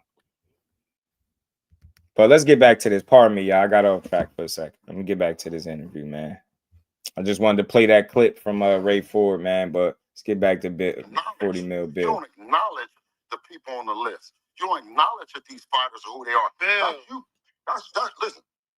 What? I got Brian Norman said, can he get on the show with you now? Yeah. He needs to promote his fight. What? Promote his fight. Hey, Bill, you ducking Norman? You ducking Norman? He already said he has a fight with Norman? He don't want to give him free publicity. Hey, Bill, cut the bullshit. Listen, Nets.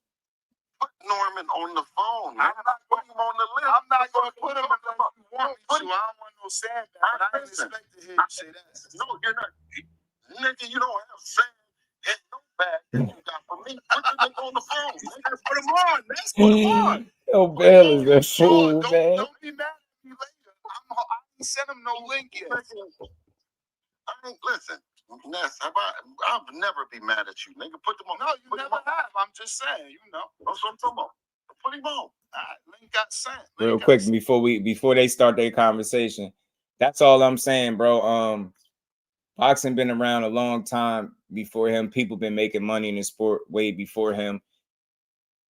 Keep that shit over there in Saudi Arabia where you think you could like make all the rules as you go along. That's the only thing I don't rock with. Like, we don't need you doing that. Like, what we do need you to do is use some of that money that you over there flaunting to make the right matchups and stop complaining about how people fight. Because you, sir, it was your idea to take the crowd out of the Fatal Fury shit. It was your idea, sir. That was your doing. You did that. Nobody else did it, and then wonder why you got sparring matches and shit. This is why you got sparring matches. Take the fans out. You probably think about it. People was fighting in a bubble. Them bubble fights. It's very the same way. They said they was weird way back then, so it wasn't an excuse. The fighters were saying that when they had to fight in a bubble, it felt weird fighting there. And the fans not being able to be there. So try that next time. Smart guy, don't take the fan. And that's why you got fighters saying he don't really know the sport. Because nothing is smart about taking the very thing that could be like a 6-man or, you know, that extra boost of energy for the fighter is the fans cheering them on. They say it all the time. Some people feed off that. So try that next time you want to throw some shit in the middle of Times Square, bro, and then be mad at everybody else when it don't, or mad at the fighters that didn't even fight on the card talking about no run. Shit was a couple of fights. He overreacted. We seen Canelo and the Devin and Ramirez fights, and we overreacting, bro. Name me the other fights. Well, all this so-called running. I don't think William Skull was running. I think Devin Haney moved excessively. I still ain't gonna call it running. NYC Street Fight could have been lit. They said they totally dropped the ball. You get me? How you gonna throw something in Times Square and take the fans out of New York? That's not even remotely smart. Not even a little bit. Bro, you had a bunch of rich people watching the fights that probably don't even watch fights. They're only there because they probably got invited for free. That was dumb. That was dumb. That was dumb. That was always dumb, bro. That was never a smart move. Take the fans out and then expect it to be something. Stupid guy. NYC said P Hunter was good, fam. He said Turkey should have had an Essential Park like Diana Ross did her concert back in the day. It was packed. Get what I'm saying? Times Square with no fans, P Hunter in New York. Like, where's the thrill at in that? Ridiculous, man. Y'all keep hitting that like button, man. We're gonna keep rocking. Johnny, look at Johnny's smile. Look at Johnny's smile. I don't know what to do. And my bad, that's something I seen Ashley's corner. I seen Cudgel. You asked who was Bill talking to.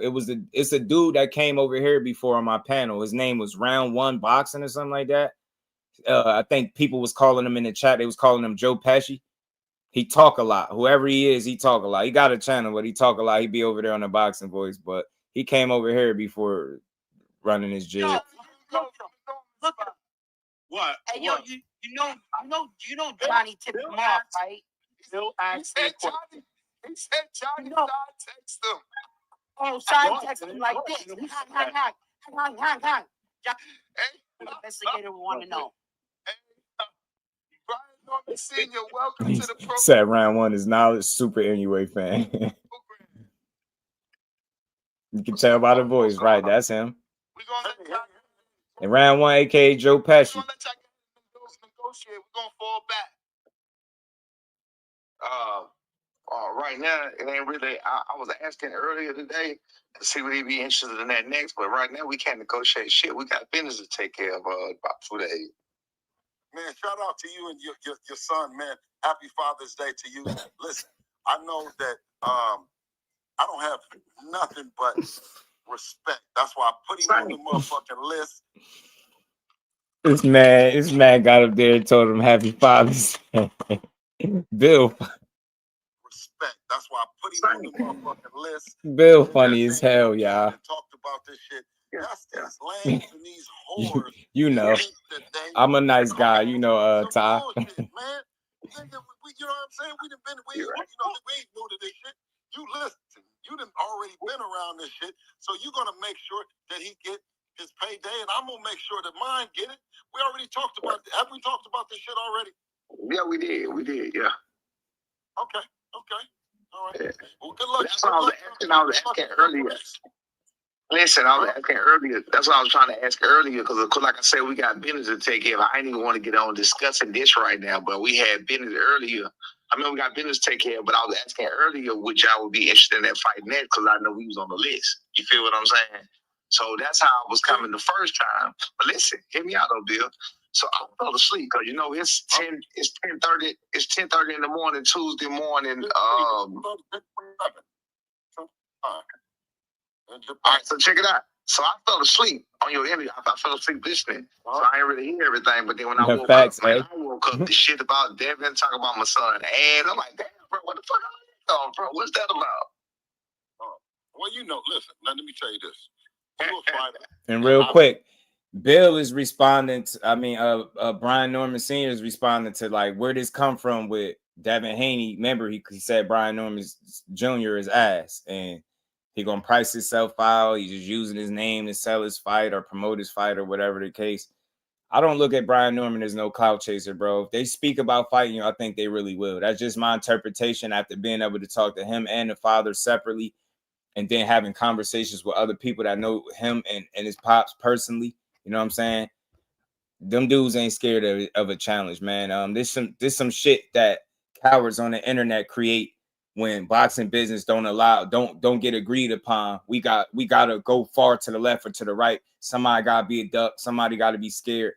I've never seen a fight where Brian Norman was in the ring looking scared. I don't see how you could be scared to fight somebody for the money when you sparred them for free multiple times in Philly, where he from. Like, shit don't make sense, but fans will push this shit because they don't understand the business. And when guys is not getting their money, they funds ain't right, they not getting in there giving nobody no fight. We're not gonna get no fight. Get what I'm saying? So listen, watch this. I've watched you and Greg Hackey go at it, and then after I done seen y'all, you know what I mean, pound it out and become the best. So let them do that. Let them do that. We can't take that away from them. You know what I'm saying?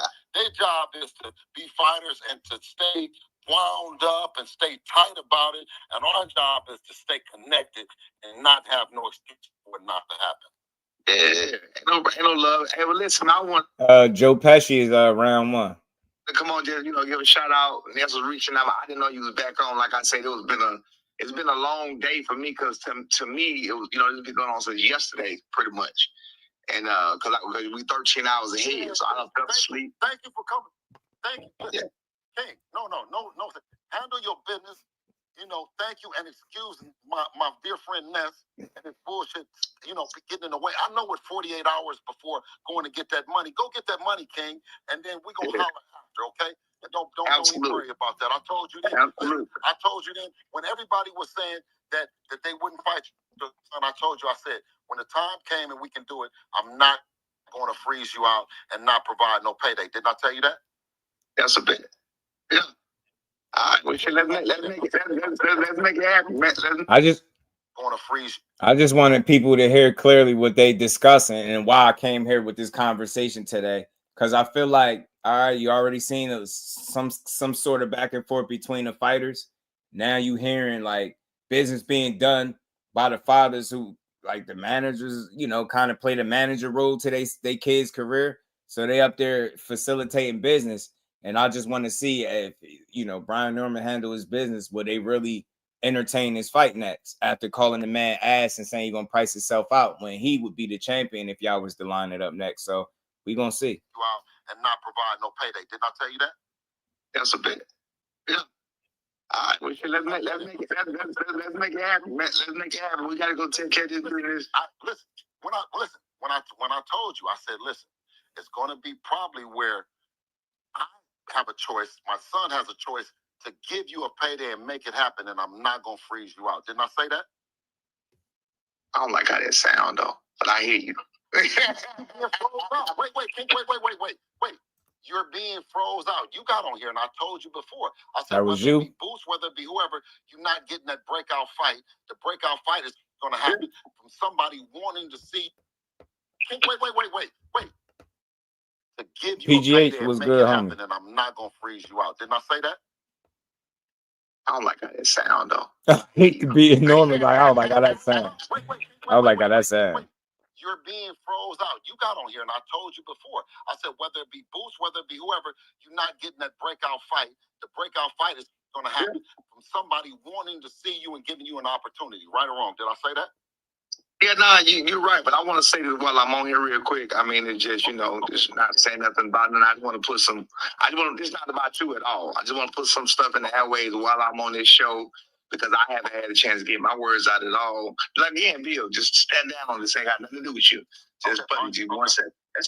All right, so I just wanted to get this out while I'm on here and just, just tell the public it's just mighty odd that I had a guy named Eddie Hearn reaching out in May, 6 weeks before a fight we had, saying something about a fight in June, July, October, November, December.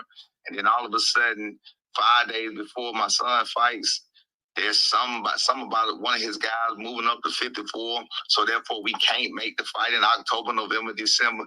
I'm confused about what's going on. I'm not making no accusations. I just want to put that out there. You know, people saying they want undisputed. People saying they don't want to fight nothing but unifications. They ducking some people named T.O. because they don't want nothing but unifications. They ducking some people named Virgil because they don't want nothing but unifications. Then when they get shots at unifications, they don't want unifications.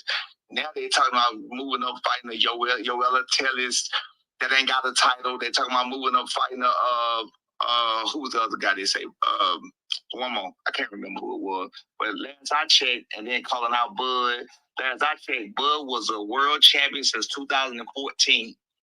Each individual weight class that Bud moved up, he fought for a title. You can go back and check any fight that Bud had since Ricky Burns, since he had the title. Every weight class he moved up through, all 4 weight classes, including Canelo, the 5th weight class, it was for a title. So I don't know what kind of legacy people are building around here, whatever. That's what we're doing. When you move up from one weight class to another and you got a strap, you go straight to the man with the strap. Stop. And substance. Go straight to the man with the strap. We ain't no tune-ups. I don't know nothing about that. I just wanted to put that out there, you know what I'm saying? But it's just funny how the boxing world is and how they get confused, and some people get passes and some people don't get passes, and you know, they need some running asses. That's all I gotta say, man. I'm gonna holler at y'all later, all right? So with that was a little brief back and forth. They did discuss briefly about a fight. Bill, I'm going to just tell you how I feel. He said, look, we know how it is when it's 48 hours before a fight, man. Go get that money and all that. There's nothing wrong with what he's saying. But since when did one guy care about the next guy getting money? Like, that ain't never stopped them from making no fight or talking about making a fight or none of that stuff. But seemed like you didn't want to overcommit to the fact that y'all would be fighting him next, just in case y'all don't do it. You get what I'm saying? That's what it seemed like. Now, your son said he asked, so I hope that means he actually fight him. You get what I'm saying? So them going back and forth is cool, but it'd be better if we can get a fight out of the two. You know what I mean? I rock with both. I just want to see a good fight. And I want to see guys, you know, prove that Brian Norman asked, because he be getting a lot of flack, man. That dude, not no trash fighter, man. Talented. He just keep getting better. It's not going to be easy to beat at all, especially if you still got questions that you need to answer, bro. Playing Brian Norman might not be good for your health. Norman was waiting for Boots to move up to add some more shit to the story. Listen, I get it. I don't really have a side with it, right? I just think they just couldn't come to agreement. For me, hey, that's how I see it. I get what you're saying, but speaking to that, I think he was like, think about something. It was also said that they was gonna make that fight. He just saying now that y'all saying y'all going up.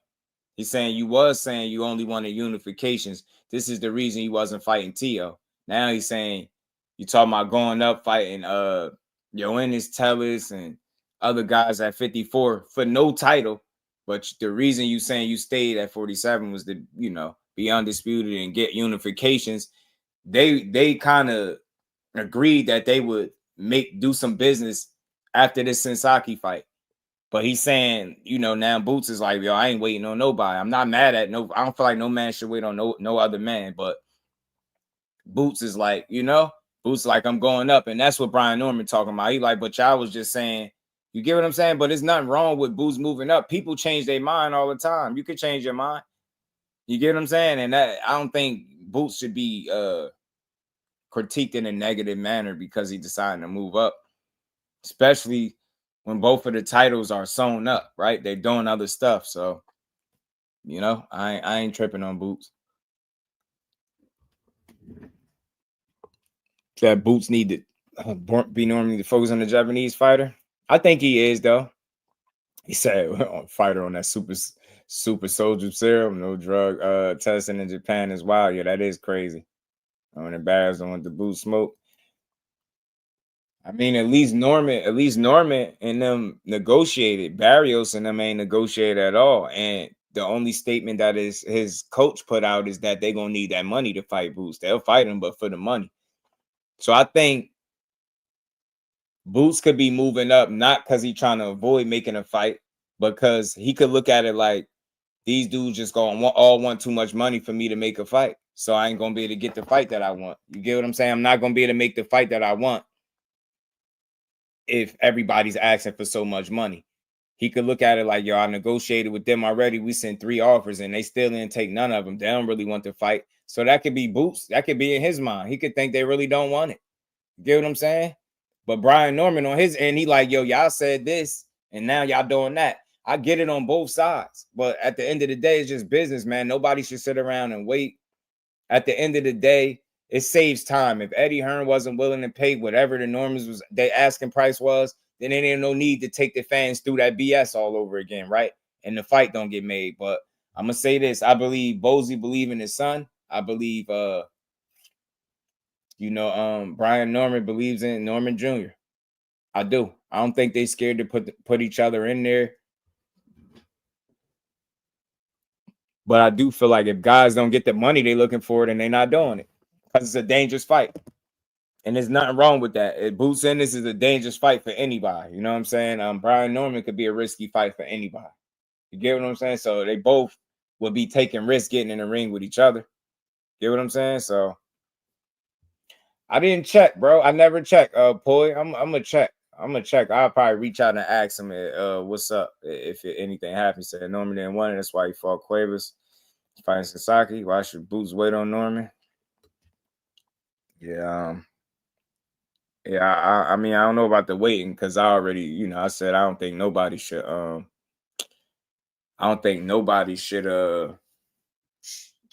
wait on another guy for sure. I don't think so, but it's multiple ways you could look at it, right? You could say they didn't want to fight, but I really don't. Somebody negotiating and not being able to get the money they looking for doesn't really tell me that they don't want to fight. You get what I'm saying? Because the same could be said, like, if I tell you exactly what my asking price is, why would you continue to make offers lower than what I said? Get what I'm saying? We're kind of wasting time. If you're going to tell me straight up, yo, I'm not getting what I'm asking for, I'm asking for too much, then you could save people a lot of time. So I don't think either guy is wrong. Brian Norman and them, they could play the long game. They younger. So it's kind of what they doing. It's like guys are trying to make the best decisions for them. Boots is like, look, 3 offers were sent. Nothing came out of it. I had to pay Stan Jonas more money to fight. Barrios ain't even talking about fighting. He fighting Pacquiao. He fighting in Japan. I'm going up. But they was already saying that they would negotiate after that fight. So that's what Brian Norman is saying. Now dudes are talking about moving up, fighting all these other guys. So all he's saying is the truth. But for me, I don't look at it as either guy doing nothing wrong. It's a wasted opportunity if us as the boxing fans can't get the fight. You get what I'm saying? I want to see it. I want to see all these dudes fight each other if I could. You get what I'm saying? That's the best fight at welterweight to me, and it still is. So it's kind of a little disappointing that we don't get it. And I hate that things got public because they don't feel like where at could you look at Brian Norman and say he's not willing to challenge himself? Where at could you look at Boots Ennis and say he ain't willing to challenge himself? Get what I'm saying? They 2 dogs that didn't get a chance to get let off the leash. You get what I'm saying? So, Emmanuel, what it do, homie? So, I mean, I get it. I understand the stances on both sides, man. I do. I really do. You know what I'm saying? I really do. Yeah, that too. Yeah.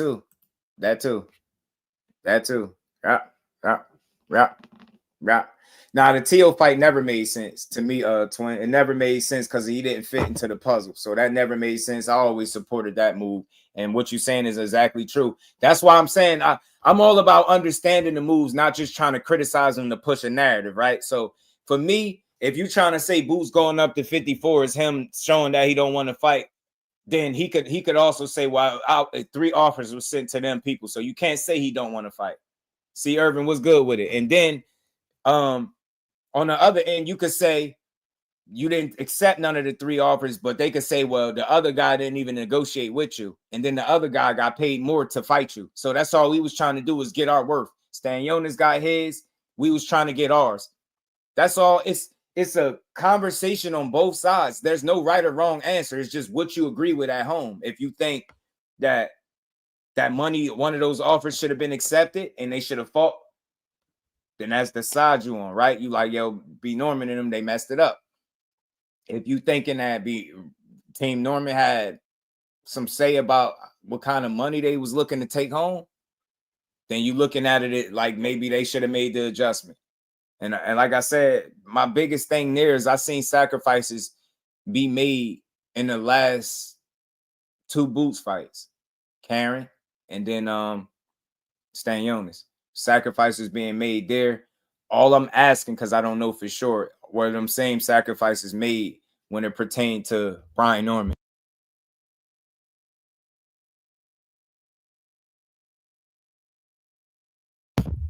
Excuse me, I had to sneeze. Excuse me. But so, you know, it is what it is, man. It's still unfortunate, like I said. Nah, I know what you meant, twin. It's all good. That don't want to talk and Junior don't talk at all. He talk a little bit. Cause matter of fact, where is that? I got something from I think I got something from B Norman. Hold on. Let me find it. He did talk about it. He did speak about Boots. He spoke about Boots going up to 54 or something like that. I gotta find it. Hold on. Where is it at? Give me a second. Y'all hit the like button, y'all. We gonna keep rocking. We'll fight the Haneys and Teals. Boots had to move on because Barrios and Norman won 0 parts of Boots. Boots will be fighting much superior competition at 54. I feel you. I mean, again, it like what are we going off when we say they ain't want nothing to Boots, right? They did negotiate with him. Barrios didn't even do it at all. He went and chose Pacquiao. Matter of fact, he stayed quiet. His name wasn't even in the hat. For me, I can't speak for nobody else. For me, knowing that Team Norman actively traveled from Atlanta to Philly for free to spar with no money on the line, I don't think they're gonna be scared to do it with the money on the line. That's just me. I do feel like they was leveraging the belt. I do feel like, you know, they heard the things Eddie Hearn said and they how bad he wanted to be undisputed. So I think that might have played into them playing hardball a little bit. Now, the way the situation fell apart, maybe you could say they overplayed their hand. You could say they overplayed their hand. Maybe you could say, oh, they priced themselves out. I don't believe you could. I don't believe in that price out stuff the way people be saying it, but it is what it is, right? I mean, if your money ain't right, you can't expect somebody to go in there and fight. You know, it's crazy because with Brian Norman, he's pricing himself out or asking for too much money. When Frank Martin said when he was negotiating with Shakur, he didn't know how much money he was getting paid, but he asked for that little Nobody said he didn't want to fight Shakur. Nobody said he didn't want to fight him is why he needed the extra little or most people. I wasn't hearing that. They was giving Frank Martin the benefit of the doubt because he was saying he just needed that extra little and people was believing him when he said he didn't even know what he was getting paid, which is bullshit because from what I understand, that's the first thing they discuss. The money, the rounds, you know, and so on and so forth. So it's same deal here. You get what I'm saying? Like that to me is not enough of a determining factor to say undeniably a guy didn't want to fight because he wasn't able to get the money he was looking for. I can't tell him was too much. Eddie Hearn is the promoter. Of course, he gonna push that. Oh, well, they're asking for too much. Because that justifies you not giving it to him. Or what they're asking for, well, that's 10 times more than he ever got in his career. I don't want to hear all of that shit.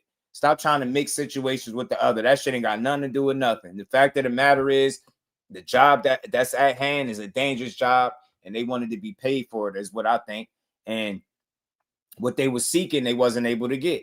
Simple and plain. They just wasn't able to get that shit. So, and then you heard them like, look, at the end of the day, we can go in a different direction. We younger. We can go fight other guys and keep making our bag. So it's like, if we can't get the money we want, then we'll go keep fighting these other guys and still be the world champion, right?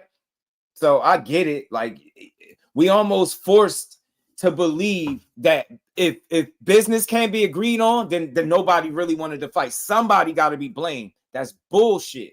Fights fall apart all the time. That's why I hate public negotiations, because it almost forces you to side with one person or the other. For me, I side with boxing. I see two people negotiating. I'm not thinking about what he got paid in his other fight. I'm thinking about thinking about fighting Boots Ennis, or how much I need to get paid to get in there and fight that guy. You know what I'm saying? That his promoter is clearly telling me he's the best fighter in the world. When it's time to pay me to fight the best in the world, I don't want to hear shit. You get what I'm saying? It's crazy. Boots is gone. We'll never believe anything that comes out of Norman's mouth. I mean, that's you. I got a chance to talk to him. I know some people that know him. From what I understand, that's a real one. So, like, again, that's why negotiations don't need to be public, because people pick sides. Same thing with Earl and Bud. Negotiations went public. People sided where Earl said Terrence Crawford was doing this, and that. And at the end of the day, that's what negotiating is. You trying to get your worth. You get what I'm saying? So they wasn't able to get it. I don't take Brian Norman Sr. to be a liar. I don't think he's sitting up lying. Because if you really, and this is the problem, we make our decision, we pick our side, and then that's it. I look at both sides, and you can say inconsistencies on both sides. You can say inconsistencies on Eddie Hearn's side for trying to rush Boots to 54. He told them that the fight was turned down before it was even ever. It never was turned down. You get what I'm trying to say? The fight was never turned down. It just never was agreed upon. That's two different things. When you tell somebody that a fight is being turned down instead of them negotiating, that's intent. You want the fighter to believe, look, they don't want to fight you. And that's what Brian Norman Sr. was talking about. He like, bro, how are you going up there saying we don't want to fight? You get what I'm saying? How you going up there saying we don't want to fight, and we turned it down? We still trying to negotiate. So it's just got to pay attention to everything, not the things that help you make a talking points to see he's a liar. No, listen to what he was saying. The shit that he just said on the Boxing Voice wasn't a lie. That shit is factual. What happened? They told him they still would negotiate for a fight. Eddie Hearn said that. Now he getting an interview and he like, nah, he going to 54. See what I'm saying? Like, what I think was happening is that the fighters not talking. You got the teams doing it. You got Eddie Hearn putting out statements. Shit just wasn't consistent. And like I said, don't forget who would stand to benefit the most with Boots at 54. Don't tell me Brian Norman. That's Eddie Hearn. That's Eddie Hearn, man. I'm telling you, Conor been about to slip, right? He's gonna be in the first thing smoking at 47 when Boots officially announces his move to 54. Watch what I tell you. Shout out to the Sharp. They too passionate. I respect passion. I respect passion. I do. You know what I'm saying? A solid dude. I have to call. I'm telling you. Listen, I can't say from one conversation that I know everything about him. I know the ins and outs, but I gauge the energy. I gauge his son energy. Yo, he a real one. Them some solid people. I heard him when he was, the whole reason why he was being as vocal as what he was, because he was trying to, make sure the people understood what he was on, right? He was trying to make sure we knew what was going on every step of the way. He wasn't trying to mislead the people.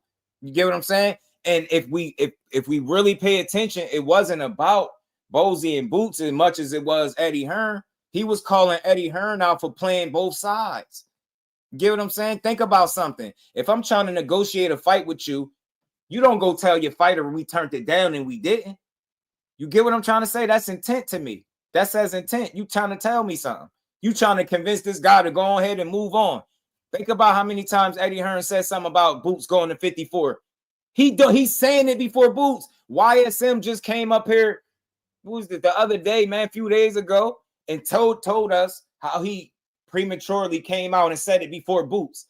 He in a rush to let you know Boots going to 54. So that's all I'm saying, and that's just my opinion, right? So I'm just saying, consider all things. I don't think you negotiate with somebody to waste time. I don't think that's what they was doing. I really don't believe that. And it comes down to this, right? When you look at Boots Ennis, do you look at him as a real fighter? When you look at Brian Norman Jr., do you look at him as a real fighter? Why would they two real ones not want to fight each other? Real always recognize real, but not in this case, not in boxing. It's different. Nah, man. The dude He said it. He was trying to be transparent with the people when he was telling them what was going on. He showed me. We keep talking about this money, and this is how I know people only focus on bits and pieces of information. Brian Norman Sr. came up here and showed me the text messages, bro. He showed me text messages where they agreed to the money and location. What are we talking about? They keep calling him a liar, but he came up here and showed me the text between the two, the message, agreeing with it and everything, the money in a different location outside of Philly. He wasn't lying. He wasn't lying. So again, he was being told one thing, but another thing was happening too. It's a lot of inconsistency, and that's why I level with Boots when he said, I'll be willing to sit down with the fighter to make sure that this doesn't happen again. Remember, they was framing Boots as a duck for a minute with the Ortiz shit. He did the interview with YSM talking about it. He said he gonna make sure, like he gonna try to make sure that this don't happen again. That's what it seemed like it's happening. It's a lot of passing of the information. You get what I'm saying? Boots on his end, he like, all right, they want what? All right, make him an offer. So from his standpoint, Eddie Hearn is like, yo, we've made him 3 offers. They don't want to fight. Boots like, what? I'm out of here then. Is he wrong for that? Brian Norman and them on the other side, like, bro, we never said no to the fight. We told you what our price was, and you continue to send offers that was lower than what we asked for. It's simple. It's business. It's just business, and it didn't come to fruition. The fight didn't come to fruition because they wasn't able to agree on the money. It's a shit ton of fights, countless amounts of fights that don't happen because they can't agree to the money, but they don't be as public as this. That's why I don't like the public spats, because it almost force you to pick. Then you start looking like, damn, which one, who telling the truth? I just look at it as it was a little gamesman shit, man. The business of boxing. Think about it. On one end, they'll tell me how grimy Eddie Hearn is and how you can't trust him. But for this situation, everything is on the up and up. I had a whole conversation in the chat where I was like trying to figure out why people was calling Eddie Hearn a snake, right? But for this situation, the snake stuff goes out the window. Get what I'm saying? So it is what it is. It is what it is, man. It is what it is. Akello, what's good with it? Sounds like Hearn is snaking. Sound like he playing both sides. He's putting out bits and pieces of information. And at the end of the day, he going to get what he want. How many people in here felt like he would have rather seen Boots at 54 anyway? Is Boots about to be at 54 anyway after fighting for a unification in his last fight? Why wouldn't you even want to stick around, though? You know what I'm saying? So I don't know. I don't know. It's a lot of different ways to look at it. But more of the story, I just don't think they was able to agree, and we ain't see a fight. You know what I'm saying? I don't think guys didn't want to fight each other. He'd go to Japan for less because it ain't Boots. It ain't Boots, and it ain't in Philly.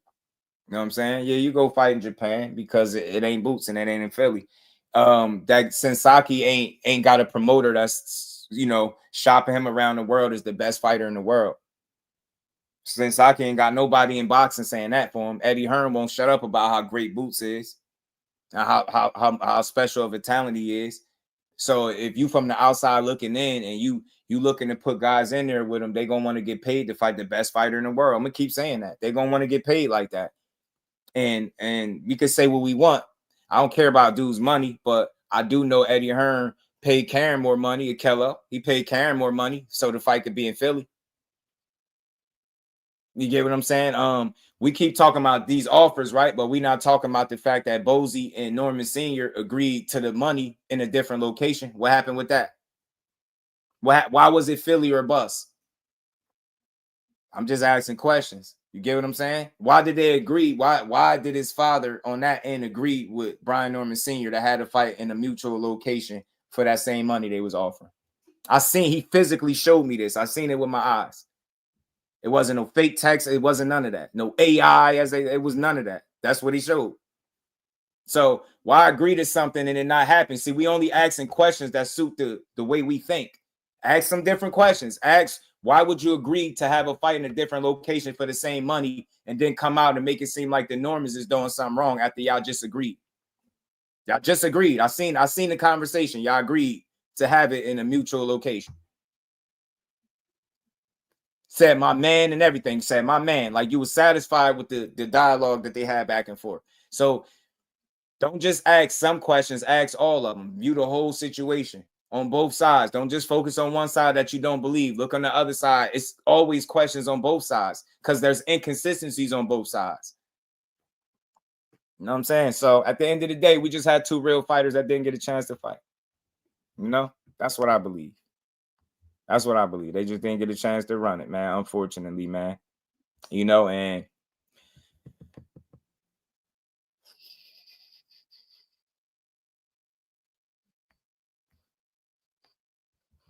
let me get back to this.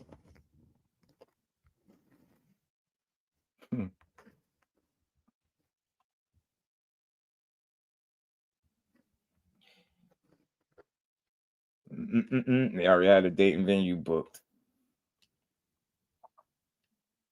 Nah, that I hear you, but that don't answer the question that I'm asking.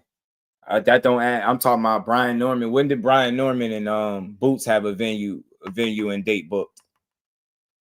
I don't know if you answering the right question or not. You get what I'm saying? I'm speaking. Why did he agree to have the fight? They agreed on the money and location. Let me say it simple. Let me say it simple and plain. Both fathers agreed to money and location. Y'all do know this, right? That's what I'm referring to. So what I'm saying is you can look at Brian Norman and say, all right, it's things that's inconsistent over there, but on the other side as well.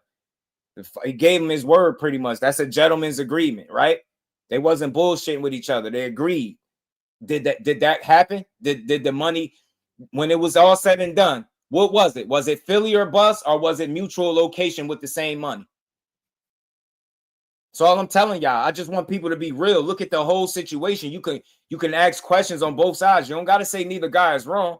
But Boots and and Norman never had no date and venue booked. You get what I'm saying? They agreed for that money that was being offered in a different mutual location, not Philly. That didn't happen. When it was all said and done, it was like, nah, this got to happen in Philly. And I understood what Eddie Hearn was saying, but I'm also saying how they'll make him out to be some liar. But when I point out something very consistent is how they agreed mutually and it didn't come to fruition. You get what I'm saying? So, you know, there's a number of ways you could look at that, man. You know what I mean? It's a lot of ways you could look at it, man. Shout out to Hilltop because there are Judah Vision was good, homie. Said you on the clock today. Don't work too hard on him, man. You know, at his best at 147, but is Hitchins. What's going on, bro? Hitchins at 40. What's the difference? They're in a similar situation, bro. They both could be at weight classes where they could be at, y'all gonna keep stating the obvious, man. I know the money is in Philly, but that you're not answering the question. Y'all have so much resistance, but y'all have nothing to say. Why would he agree to it then? Why would they take time? Why would he take time out of his day to tell the father, okay, well, it don't have to be in Philly. It could be in a mutual location for that same money. Why would he say that? Why didn't he tell him, yo, but the money in Philly? That's not what he said to him. You see what I'm saying? You're answering questions that I'm not asking. Why would he agree to that? I'm just pointing out we only see inconsistency where we want to see it. You don't see it on the other side? If it was Brian Norman Jr. or Sr. saying something that didn't come to fruition, we'd say he capping or this and that. I'm just trying to get y'all to look at it the other side. It's not always about capping. They can't control everything. I'm asking the question. I'm just saying that people are going to be real enough to point it out. Why tell them you're going to do something and not do it? So you can't just say a guy was wasting his time and they didn't want to fight. You know what I mean? That wasn't what was being said amongst each other. So, at the end of the day, that's why I feel like fighters need to be involved in their business. I don't think you can just sit back and let the suits do it. I don't think you can sit back and just let people do all the talking for you. You know what I'm saying? I think I like for people to talk, speak out. You know what I mean? Speak out on themselves. You get what I'm saying? Date and venue was booked for whomever he fought. Bosey's making a business decision. Nah, shout out to Hilltop. I think you missing it, bro. You still missing it though. You still missing it. That has the date and venue that you're referring to has nothing to do with what they agreed on. If based on what you're saying, if they agreed on something or if they had a date and venue booked already, then he would be bullshitting Brian Norman Sr., right? By telling them that they could fight somewhere else for the same money, right? That's pretty much what you're saying. That what you're saying? Because that's what that would mean. Why tell them that? That's not what you're answering. You saying something different. Oh, that's because of dating the event. No. Why would he tell a man that, yo, agree to fight for the money at a different spot? Why do it? Get what I'm saying? I don't know why you would do it.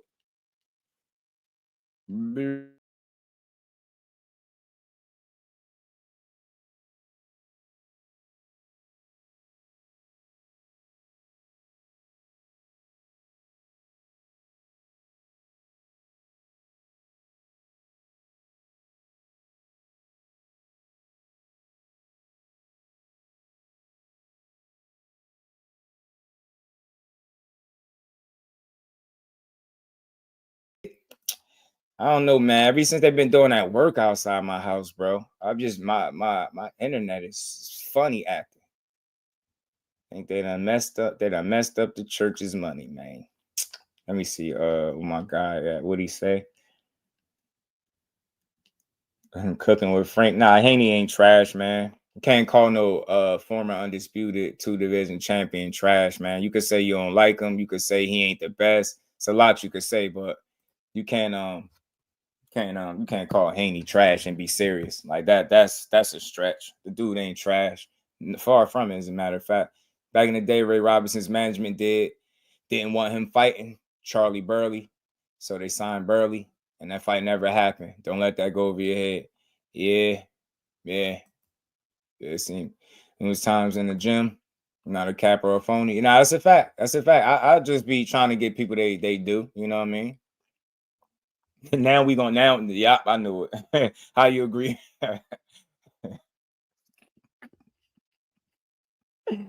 Bro, man, I'm done, man. I'm done. He said threaten to not pay rent. That's funny. Right, yeah, they out here messing. I don't know, they was doing something on the side of the building the other day. And I noticed since then, like, I've been getting kicked out, and I've been looking at my my Wi-Fi bars been popping up kind of low.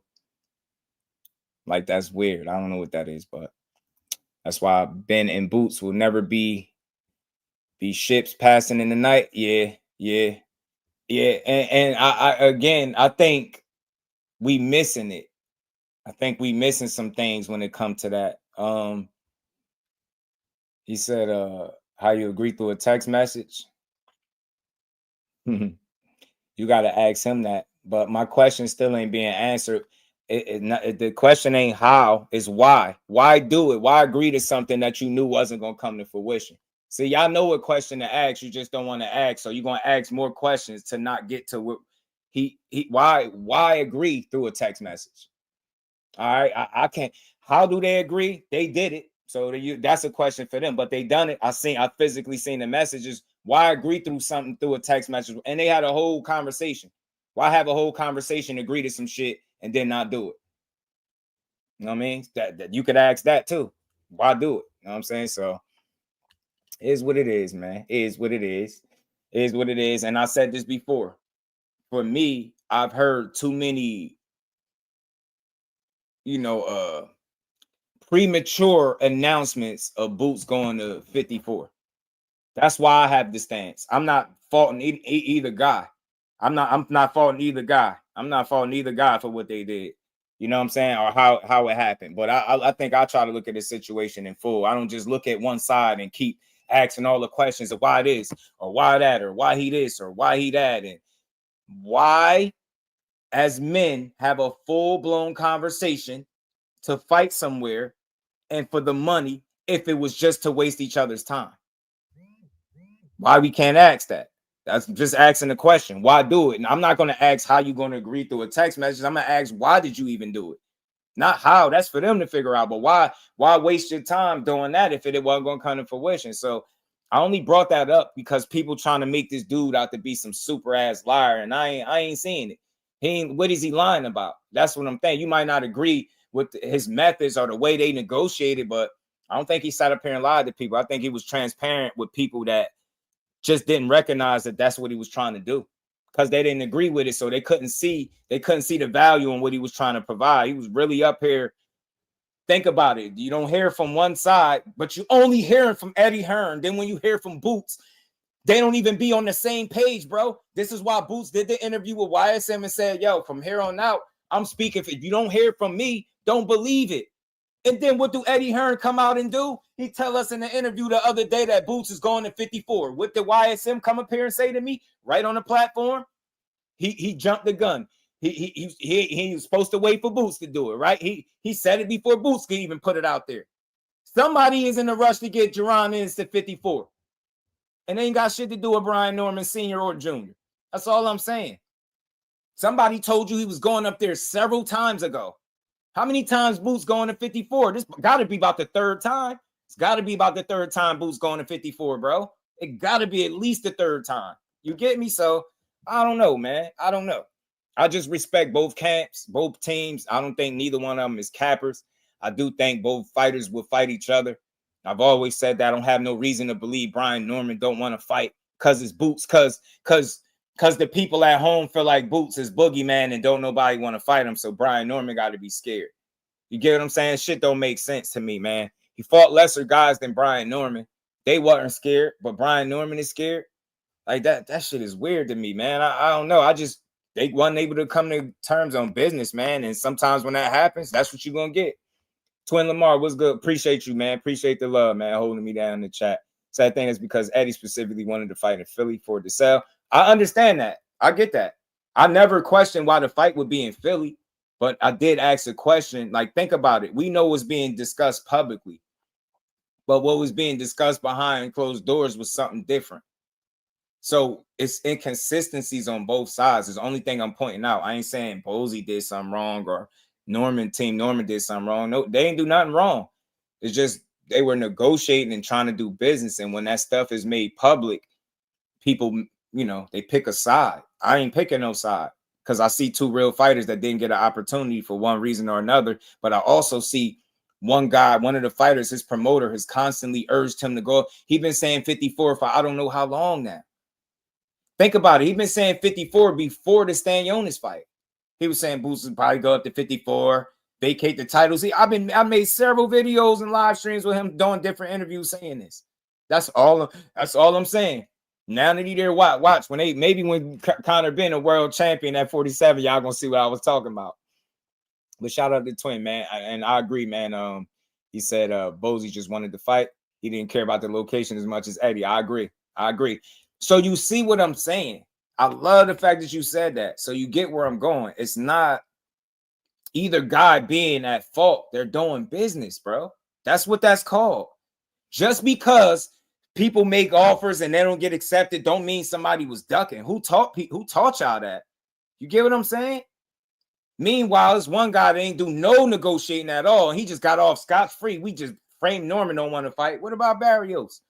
At least he was negotiating. They was trying to get this shit done. Then you seen the purse bid situation come up with the Karen fight. And then it kind of fell by the wayside after that. But then they were told even after this that they would still do business and negotiate a fight. But then who did we hear from? Most recently, that Boots going to 54 again. Eddie Hearn. That's all I'm saying, y'all. He rushing to make that announcement. He won't even allow Boots to say it himself. He keeps saying it. He's gonna vacate the titles and go to 54. I'm like, damn, bro, you sure keep talking about 54? You want that man up there? I'm telling you, Conor Ben about to be a welterweight. And we ain't never got a box again. Well, Right. well. I already been getting these bets, but now it's time for you to get your just due. Conor Ben about to be world champion, bro. Conor gonna be world champion. Shout out to Twin, man. I appreciate all the support, man, in the chat, man, holding me down. So, but I agree. Eddie, it wasn't like Eddie wanted to fight in Philly for no reason. He said that's where he would be able to justify paying them the money that they were looking for. So I understood it. It's not a bad thing with him trying to put the fight in Philly. But my thing is, if you really look at it, the whole situation is inconsistencies on both sides. If why negotiate something that you don't have no control over? Why even do that? You could question that too. Get what I'm saying? And I do believe that. I don't care. I think Bozy's a trainer. He feel like his son gonna shine wherever they fight at. It wasn't make or break for them, but it would be for the promoter who's looking to make money off the fight. So it made sense. It never was a bad idea to fight in Philly, but for people to make it seem like you want me to go to his hometown and ain't willing to pay me more. But when you did it for Karen. You paid Karen more. You paid her more. You did. Paid her more. So the fight wouldn't be in Germany. That's all I'm saying. It's all about sacrifice, man. Yeah, you a sacrifice for Karen. You a sacrifice for Stanionis, because those on paper, those easier fights. See, I could say that, right? But you ain't sacrificed for no. I'm not trying to get into all that. At the end of the day, I hate public negotiations. They never. And we ain't never got to box again. Well, well. I already been getting these bet, but now it's time for you to get your just do. I the twin, man. He said Eddie got his own agendas. I think so too, and I ain't mad at him. He a promoter. He gonna be in it. He gonna be in the game for a while, right? He gonna be here even when these fighters are no longer here. So he got to think about longevity and the next step and the next move. So I want to be clear. I'm not saying that him wanting Boots or not having a problem with Boots being at 54 is a bad thing. It could be good business for him. It could be for Boots. You know, Boots is on borrowed time at 47. It's some conversation that he should have been up there already. He already got framed as a duck for staying put, even though he made a unification. You know what I mean? Both champions are off the table right now. In order for him to fight one of them, he would have to wait around for their fights to get done and then hope that they could strike a deal. That's probably not the time that Boots is. He's not willing to risk it. So I don't think he was willing to do it. You get what I'm saying? And with him saying he going up, I ain't tripping. But Brian Norman has something to say about that. I'm gonna get to it. Twin Lamar, much love, bro. He said, Eddie and we ain't never got to box again. Well. I already been getting these bet, but now it's time for you to get your just do. Shout out to the homie A, man. He said, I know I'm aggravating. Nah, you my guy, man, because shout out to A. You never, I don't care how different your opinion is, bro. That's for everybody in here. But when you respectful, I don't care. Like you never, you know what I'm saying? You never come crazy when you got your opinion. You just believe what you believe, and I respect it. Shout out to my homie, hey. That's why I want people to understand over here, have the difference of opinion, because it carries the conversation. We can't all think the same way. You know what I'm saying? And it's all good. There's no right or wrong answer a lot of times in these conversations. Damn, he going DIE at 47. It's crazy. Damn. Yeah, crazy. Yeah, I hate it. Like when the numbers, as far as like the ideal of making a fight publicly, I'm not tripping, but I hate when the numbers start getting thrown out there. Cause then it's like, now we all in y'all business now. You know what I'm saying? Cause y'all invited us in. So, you know what I mean? He wanted to lose the purse bid, so it didn't go against his contract. He also didn't mind putting out the extra bread for Karen to be on his Philly card. No disagreement at all. But that my point was, you see what the key you saying there? Putting out the extra bread. See what I'm saying? When it's extra bread for Karen, it's justified. When it's extra, money for Stanionis, it's justified. With Brian Norman, he clout chasing and he pricing himself out. Do y'all see my point? Do you see my point? For Karen, paying more is justified. For Stanionis, paying more is justified. When you get to Brian Norman Jr., he pricing himself out. See what I'm saying? Boots and Stanionis wouldn't have happened if he wouldn't have got extra money. But he not going to get criticized because he got in the ring and got beat to a pulp, right? But he got the money, though. That's what people not saying. He got the money he was looking for. That's why he got in the ring. You get what I'm saying? You know why Karen got in the ring? He got the money he was looking for, y'all. You get what I'm trying to say? We got to stop psyching ourselves out like, oh, this guy's scared. This guy. Bro, they got their money right. That's why these fights happen. Get what I'm saying? Let Boots not be getting his money ain't right. And bet you he don't fight either. You know what I'm saying? Boots no duck. Did Virgil dug him at 47 with wait a minute for a year? I wouldn't say he ducked him. I'll say that he didn't have no intent on ever fighting Boots. He never had an intent on fighting him. I don't think so. I mean, when you give a 4-year time, that's crazy. 4 years is wild. Like 4 years, that's bogus as hell. You bogus as hell telling somebody to wait that long for a fight. Fucking bogus, bro. Bogus as hell. Public negotiation. Now, you're right, Akello, they don't. That's why I don't like them. But the thing was with the text messages, that was more so in private. He brought me into that world because he was trying to, again, be transparent. He's saying this is the stuff that people don't talk about. They keep making it seem like we pricing ourselves out. We don't want to go to Philly. But I got a whole conversation here where I was being told that it don't have to be here. It could be somewhere else. And this money that we getting is cool for us. That's what I'm saying. So it's a lot, man. But I'm in the business of giving fighters their just due. And when you show me that you're a real one, Brian Norman playing with house money, he stepped up. He was counted out against Antuanne. He stopped him. Derek Cuevas, they was talking that same stuff. He stopped them. All they did was downplay the wins. The more people gave him credit for the wins, the more others downplayed him. So Brian Norman showed you, man. And he went into Santillan's backyard. Y'all looking at it only one way. I ain't saying you looking at it wrong. I heard somebody say, well, he going to Japan for less. Look at it this way. He went to Santillanne and stopped him in his backyard.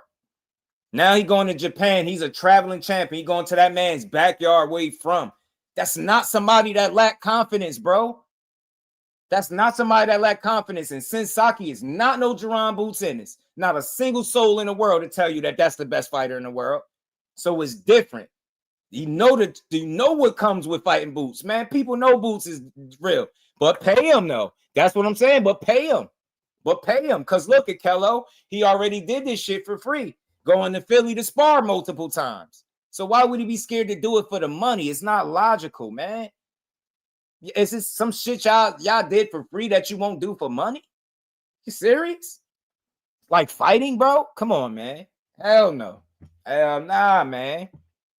You get me? So it's like, all right, we a traveling champion. You want us to go to your backyard? Yeah, pay us a little bit more. That's it. I'm never going to be against that. And I ain't going to ever say that Team Ennis did anything wrong. Never. I just side with boxing. That's what business is. Sometimes you just don't see eye to eye and fights don't get made. How do I know that? You even heard Steven Espinoza say sometimes fights don't get made. Shit got to make sense on both sides. And you get what I'm saying? And both parties got to be satisfied. If not, then you don't get a fight. So that's all. You know what I mean? Instead of framing somebody as a duck, just look at it for what it is. You know what I mean? They wasn't able to get the money. They wasn't able to agree to terms. Sparring in another lights. Yeah, but you got to think about the notion. You think about it. It's for free, though. That's the point I'm making. You looking at it that way. It's for free. He traveled there to do it multiple times over, not the other way around. So now when you get a chance to fight for the money, you scared or you don't want to do it. Don't make sense, bro. Don't make sense. If I spar you for free, I definitely fight you for the money. This don't make sense to me. I would too. But shouldn't you? Shouldn't you think about something, Kello? Why we not saying why we not talking about the extra money Karen got with fighting Philly? Or the extra money that Stan Jonas got? Think about it. What's the difference between the three situations? Extra bread is extra bread, right? You got more than what you was initially gonna get, right?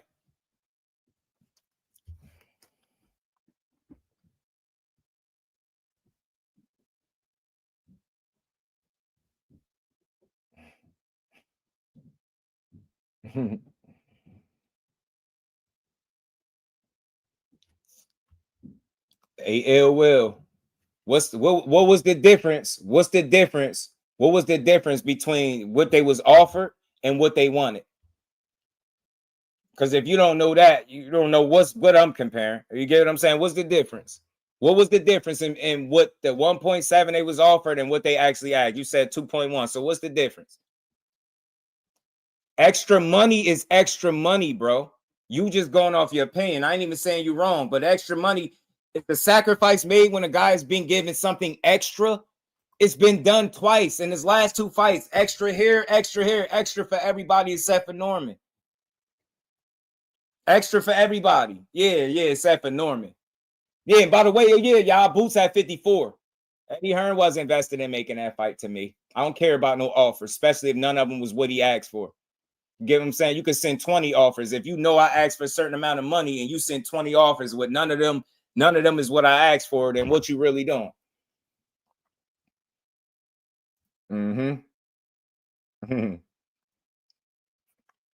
If you started 7, probably wanted to account for this for some of the taxes. Yeah, they wanted money. I see that y'all not answering the questions I asked. I just keep throwing more stuff out there, more other stuff. Did his last 2 opponents get extra money? Yes or no? Yes or no? If he negotiated with them in private, you couldn't negotiate with Norman in private. Y'all don't see how with Team Norman, everything was public. With the other fights that actually got fucking made, it was private. I wonder why. I wonder why. The whole time the promoter keep talking about 54 too. Sound like he got what he want. You don't have to take that fight. You don't have to take that risk. You can go up and fight other guys. You clear some room for my guy Connor Eggs Ben, and we all good. That's all I'm saying. That's all I'm saying. Shout out to everybody. Y'all make sure y'all hit the like button if y'all did, man. Another morning build for the day. You know what I mean? Appreciate y'all rocking out with your boy. He said yes. Know what I'm saying? So that's it. That's all. You know, I gotta take into consideration that Stan got the extra money after they turned down negotiations before the can fight. I get you. Hey, twin, listen to me, bro. That's all good. But y'all missing the point. Extra money is extra money. It don't matter why he got it. A sacrifice was made and he got more than he initially was going to get. Boots even had to take money out of his purse to make sure Stanionis fought. But with Brian Norman, we acting like he asking for something that's so crazy. These dudes running around here getting extra, but the champion can't get extra. Karen, who gave a damn about Karen rematch? We get why it happened. This man blew a purse bid just to pay more money, bro. You can't make this shit up, man. I'm not completely sold because it's like, is Eddie Hearn now not a snake? Because I was being told that he is snake. What happened to that energy? It was like, nah, just Eddie is snake. He this and he that. And I'm just saying the man done announced Boots to 54 at least 3 times. You get what I'm saying? Get what I'm saying?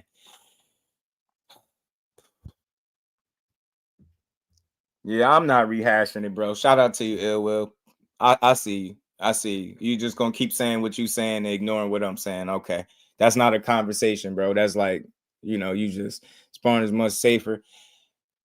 That's false. That's false. That's absolutely false. It's absolutely false. That's false, bro. That's false. Do you know they take more punishment in sparring than they do actual fights? Tell me you know this. Tell me you're not a person that believes that headgear really makes it safe. Tell me you don't really believe that.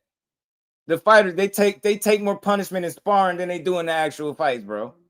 That's where the wear and tear comes in at. Sparring is not much safer than a fight. Who the hell told you that? Ask a fighter. Ask a fighter. Don't take my word for it. Ask a fighter. Ask a fighter. You going into another situation, bro. You're going into another conversation. At the end of the day, Ill Will, I respect where you coming from, bro. But I just see it the way I see it, and it's all good. We can see it different. We can see it different, right? That's the thing. In boxing, y'all be searching for a right answer. There's no right answer because you're giving your opinion, your perspective on a situation. You know what I'm saying? It is what it is, man. At the end of the day, the last 2 opponents he got in the ring with, sacrifices was made for those guys to get into the ring. But we're demonizing Team Norman for trying to get their worth, while telling them what their worth is based on what they got for a damn non-title fight when they wasn't a champion. Shit is nasty work. Nasty work, man. Nasty work. Times change. That's the era where the A side gives up. We trying to the B side. The B side rules the shit now. I don't think the B side rules it, but I think people need to consider that just because you're a B side don't mean you can't negotiate. People treat B sides like they got to take anything that's offered to them, and that's not the reality. It's not the reality. Be going 15 5-minute rounds plus rounds. Yeah.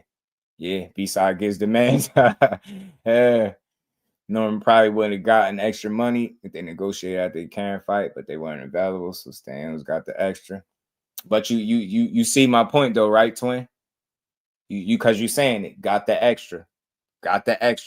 We talking about two guys that got the extra and one guy. We keep talking about the offers.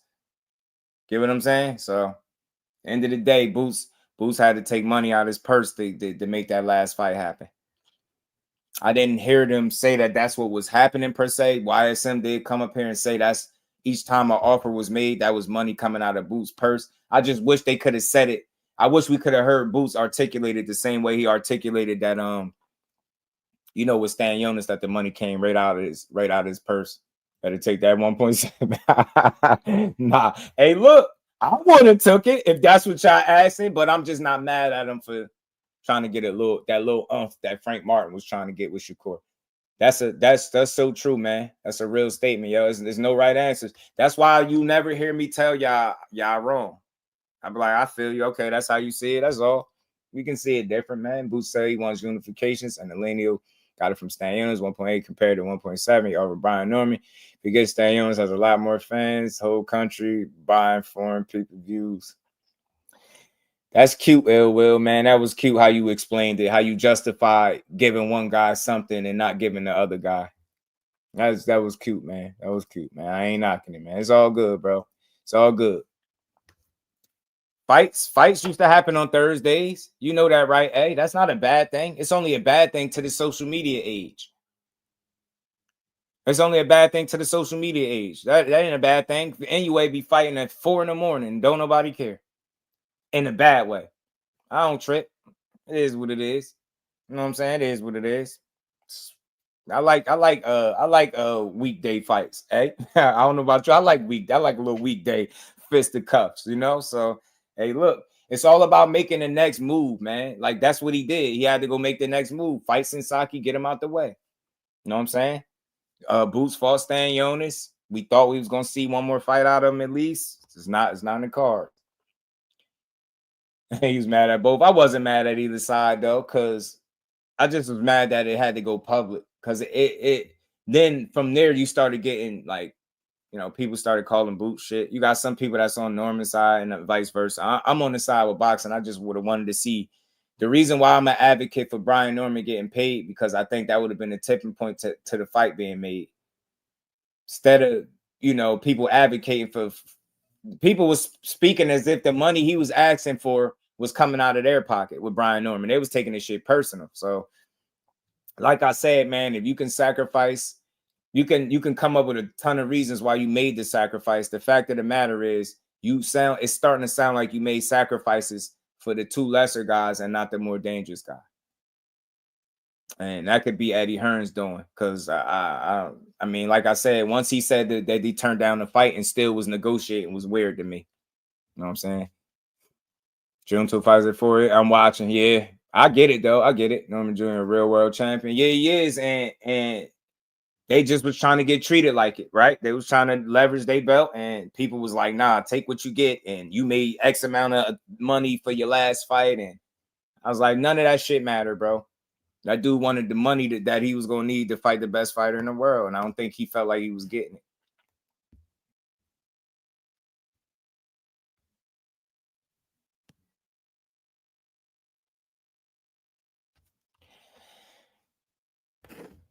Hold on, let me see something, man. Did I get the rest of this?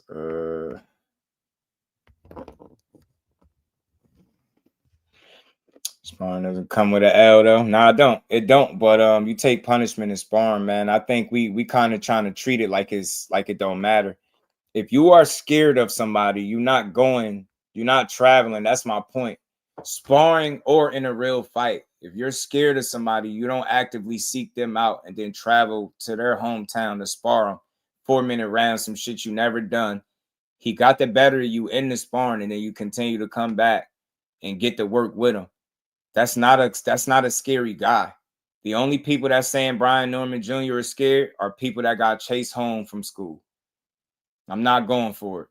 I'm not trying to hear it. Somebody, you're going to have to do more than just negotiations fall out for a fight not to happen. Or for somebody to be scared. It's going to take a lot more convincing than that shit. I've seen this shit happen too many times, bro. Seen fights not come to fruition. Earl and Bud, when he walked away from negotiations the first time, People said he was scared. They said he was scared. The fight would never happen because he was scared. And we still do this shit every time a fight don't happen. Yeah, this guy, he was scared. He was ducking, pricing himself out. I can't tell somebody what the price is for their life in the ring. You get what I'm saying? So you get what you negotiate. But sparring is more deadly than the actual fights. They take more punishment. That's said directly from the fighters. I had a clip in my brand section that would have illustrated that, how one of these fighters, he uploaded a video on Instagram talking about it, how they take more punishment in sparring than the actual fights. That's where you make your mistakes at, bro. Why do people think sparring is safe?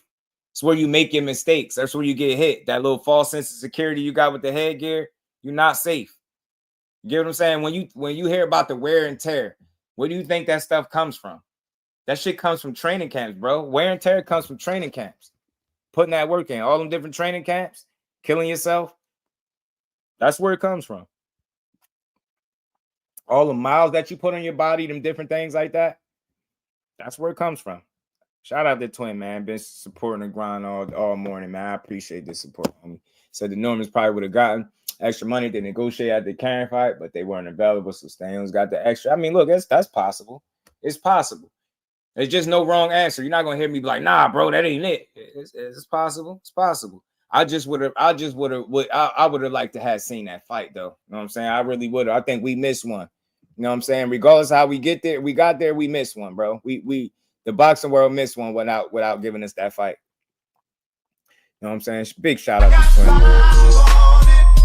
Twin. Yeah, that's a fact. The Shark. Yeah, you take punishment. You take punishment, but it's all about learning over here. So I don't know everything, but I know a little bit. But ultimately, man, he said if you offer Staniels 100K more than Norman and get a unification and linear, the two things Boots asked for before he leaves, more fans around the country. Yeah. That don't make sense.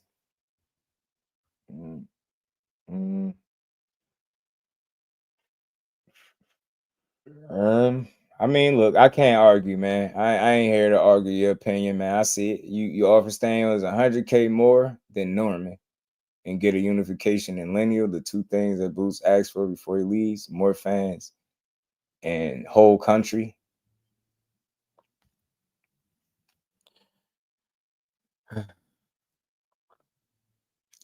You think and I'm just asking, shout out to Twin. You think you saying Stanionis got a whole country behind him? I don't know if I've ever heard that in boxing before. I don't know if you can always get more fans. You get more fans with a fight at home, right? You can always get more fans because you assume every time you fight it's somebody different that's going to be able to see you, right? But yeah, I never seen the Stanionis had a whole country behind him. And did you hear Boots talking about being a lineal champion ever? I don't think I haven't came across it when he ever focused on being a lineal champion. I always heard him say undisputed. I always heard him focus on the 4 major sanctioning bodies. I never heard him, say too much about being a lineal champion. I could have missed it, but I never seen it. The only one I really hear talk about that, the only two, it was Tyson Fury and Teofimo. They always talking lineal championship, lineal. I don't think Boots just wanted the unification, so the title was enough for him. The WBA strap that Stanionis had was enough for him, But I see you, bro. But I'm still what my final take on that is. I still don't think they were negotiating just to waste each other's time. I do think they were looking for a certain amount of money. They leveraged the belt. They figured they was fighting the best fighter in the world, and they wanted to get paid like it. That's all. If you use pair percentage yet, have him in the car with YSM. He said, I need to unify and be lineal. Okay. I don't remember. Yeah, but he never put no real emphasis on lineal, like as the way he was doing with Undisputed, if you get what I'm saying. Because that's probably one interview where he mentioned lineal. We all know Boots was undisputed crazy, undisputed. J Bean was good with it. Yeah, Mel the lineal champion. No, I ain't saying there's no other lineal champions. I'm talking about the guys that like bring it up, like, you know, brag about it. The lineal champion, I heard Tyson Fury do it, and I hear Tio do it all the time. I don't really hear, you know, I don't really hear guys bragging so much. Not saying nobody ever mentioned it or nobody else is a lineal champion, but they, you know, Tio, 2-time lineal, you know, he just won't shut up about it. But I hear you, bro. I hear you, man. I hear you. Shout out to Ill Will, man. Shout out to Ill Will, man. He believes what he believes, and it's all good over here. You know, it's all good. It's all good. I still think at the end of the day, it's a missed opportunity for boxing. So we can always, you know, have our difference of, you know, opinion and different thoughts. But at the end of the day, it's definitely a missed opportunity for the sport, for sure. Definitely missed opportunity. Definitely. He was getting trashed for not growing up to 54. He said, I can't leave him 47. At least getting a unification. It's not going to be a 10-year welterweight for an email belt. Yeah, I can feel that, man. I can feel it, man. I can feel it. The only people that was trashing him, no ill will, was people that don't really like boxing. People that push narratives, man. Nothing about Boots that ever said scary or duck ever. And the same thing with Norman, man. I just feel like business couldn't be agreed on. So that's my final say on that. They just couldn't agree to terms. I don't think nobody was trying to avoid or not fight nobody. I don't think nobody was clout chasing and none of that. I just, you know, sometimes you can't get on the same page, and you hear from the people that make fights. Sometimes fights don't get made because they don't come to terms. That's what that was. All that other shit is extra. One thing we do know that's a guaranteed fact, and not my opinion, is that they couldn't come to an agreement. They couldn't come to terms. So we didn't get no fight. All that other stuff, oh, they never really wanted to fight. Oh, Eddie Hearn always wanted Boots up. All these different, like, that's speculation. But what we do know happened, they did negotiate with several offers out there. None of them was to their liking, and we just didn't get it. Unfortunate, but it's boxing for us, right? Shout out to Twin, man. But let me get back to this last bit before we wrap up, man, and get out of here. This was a good conversation, man. This is a good conversation. Let me see what else Bill had to say. I don't know if he said any more on the boxing voice or not, but let me see. All right. Yeah, that about Terrence Crawford, though, that just speaks to how remarkable he is, because in the history of boxing, it's very common for somebody to take a tune-up fight when they're moving up in weight. It's almost like the thing to do. It's only the special elite ones that can go up and challenge the champion right away. And it speaks to the type of fighter that Terrence Crawford is. And let's not dismiss Boots saying he can't. No, it's a missed opportunity for both, Ill Will. See, when you look at it, you basing it on one side. So you don't think that's a missed opportunity for both? Shit, think about it. Brian Norman missed the payday. Boots don't have a belt. He can't be undisputed. It's a missed opportunity on both sides. For me, that's the way you see it. No argument. Highest payday. Listen, as far as that go, it'll be a bad decision if you're never able to make that kind of money in a fight, or, you know, have enough fights to make that kind of money, right? You end up losing before you can get to that kind of bag. Yeah, it'll you know, it'll sting a little more than not had took the opportunity. But they both, it's a missed opportunity for boxing. It's not about trying to side with who was right and who was wrong. Neither guy was right or wrong. You can't tell somebody they're wrong for negotiating what they feel like they worth. Can't tell somebody they didn't want to fight for standing on business and only being willing to budge but so much. You get what I'm saying? It's a lot to consider, bro. So, you know, but it's definitely a missed opportunity for boxing and for both fighters, because it's an opportunity they both could have used. And if you Brian Norman, listen to, he's junior, you're younger than Boots, so you could afford, like, you got more time at the weight class. So it's not necessary that I have to fight you, which would be a very dangerous fight if I'm not getting the money I'm looking for, because you're on borrowed time. You're on borrowed time. They talk about 54. So if you don't end up fighting me, you're going to go up to 54. You're not going to be undisputed. Now that relinquishes those two belts, and me and somebody going to fight for them, assuming that I'm still world champion when that happens, right? So that's all. It's pros and cons on both sides. It's things that, you know, opportunities missed on both sides. Is things that probably worked out for guys on both sides, you know. But overall, boxing needed that fight, I think, man. It was a damn good fight. Manager said no. Manager said if I can't get Hearn from 750, so I know there's more meat on that bone. I ain't gonna lie, ill will they was milking. Bro, been paying attention, man. I thought people forgot about that. Yeah, but I thought people forgot about that. He did. But look, check this out, ill will. Who got blamed?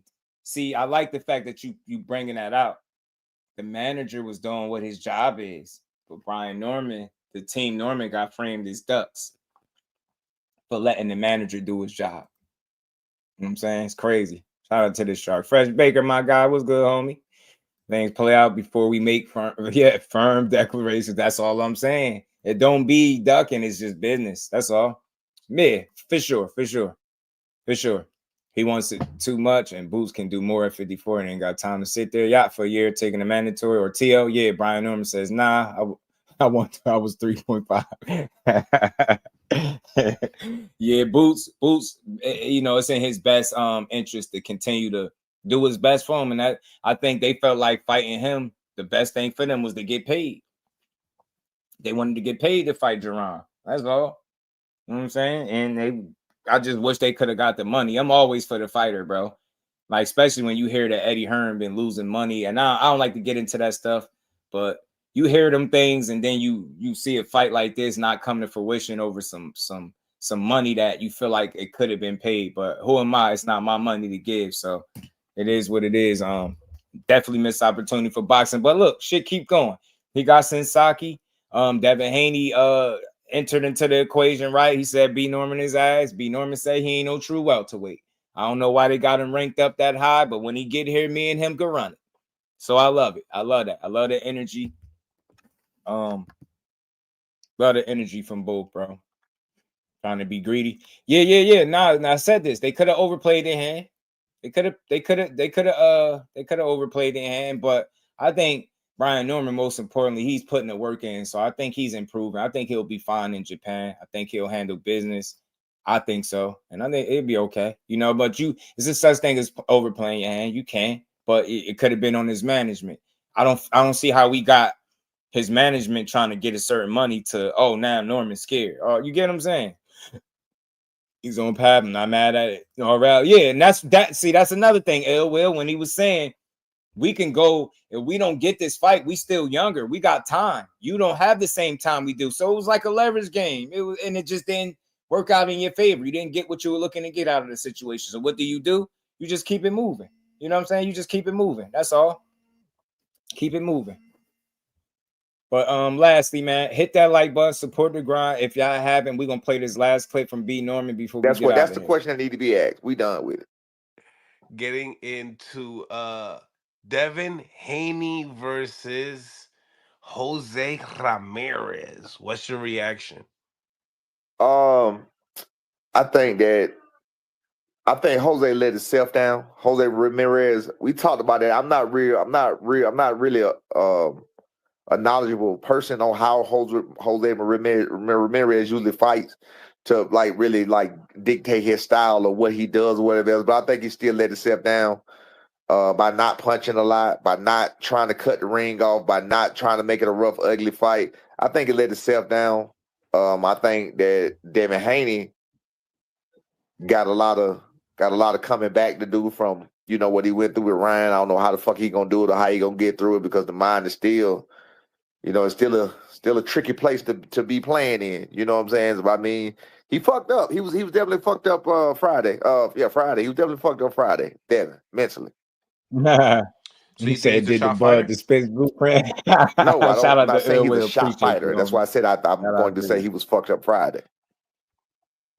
He was fucked up Friday. He was fucked up Friday. Now, I mean, it's gonna take. I mean, he did a 12-0 shutout. What's the name? Could have overplayed his hand too. He did a 12-0 shutout. So that's no different than, like, for example. How do you do that? Wait. I'm gonna give an example. That's no different than how he was talking about when Jerron Ennis fought Karen, and the argument was he did a 12-0 shutout, but he didn't look good. You feel what I'm saying?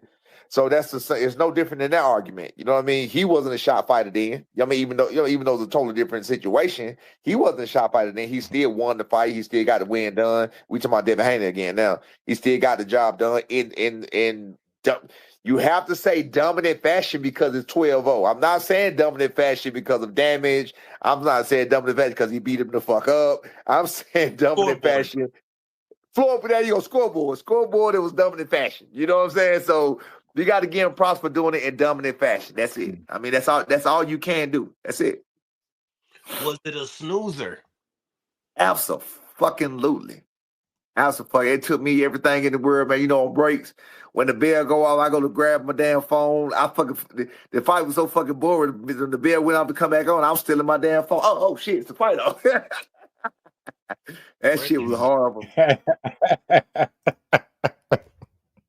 No, Brian Norman Sr. is funny, bro. Funny, man. Shout out to Mr. Miles. Yeah, you're right. I had a clip. It's a fighter that, you know, has some type of brain injury or something. He was talking about it, and he had made a like an IG post breaking down the kind of punishment that these dudes take or sustain in sparring and shit like that. And he said they suffer more in sparring than they do in these actual fights. And again, think about it. That's, you know, sparring is where guys make their mistakes at. That's where you learn. That's where you practice at. You going, especially when you getting in there with the world-class sparring. Get what I'm saying? But you're right, man. You know, neither one of them is safe. But I get what you was thinking. Like, you know, probably feel like the headgear provides that extra layer of protection. But nah, you know what I'm saying? I think it's more of a false sense of security. But like bro said, to help with cuts and butts and shit like that. Marcus, what it do, homie? Emmanuel, man, that Cash App, man. Appreciate you. Said coffee on me. Always great content. Appreciate you. I appreciate that support, man. And we're going to try to double up. We're going to try to be back shortly. Shout out to Emmanuel, my homie. Appreciate you, man. Just going to keep building, man. I'm going to play the rest of that video on when we come back. It's going to be a continued conversation, but some other stuff. I definitely want to talk about this fight between, or this little, I don't know, rivalry or whatever between Hitchins and Gary Antuanne Russell. I also got a clip of one of their amateur fights from back in the day, from all them years ago when they fought. We're gonna talk about that. I think that's a good fight for Hitchins, man. I didn't realize he beat Hitchins 4 times though. Called Hitchins scary, man. You know, people can't ignore Gary Antuanne Russell. I know he took a loss, but he won the title and he's there. He's dangerous, bro. So you're gonna have to deal with him. Somebody gonna have to see him. You know what I mean? I hope that is a fight that could happen. Why not? Pure boxer versus pressure fighter. It's a good matchup.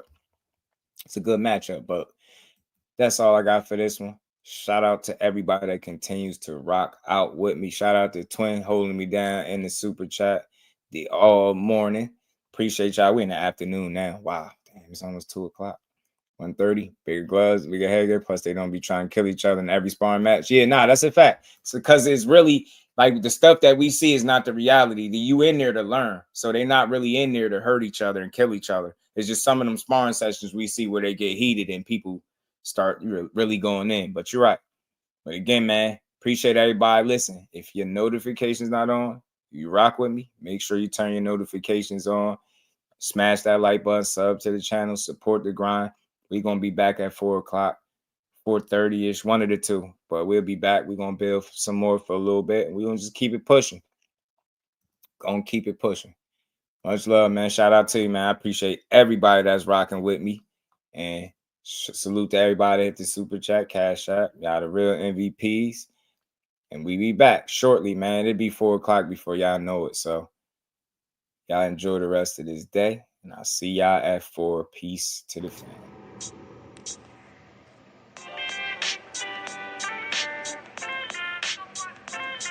Yo, you know the deal. We back again. We never slacking. Word 'em up.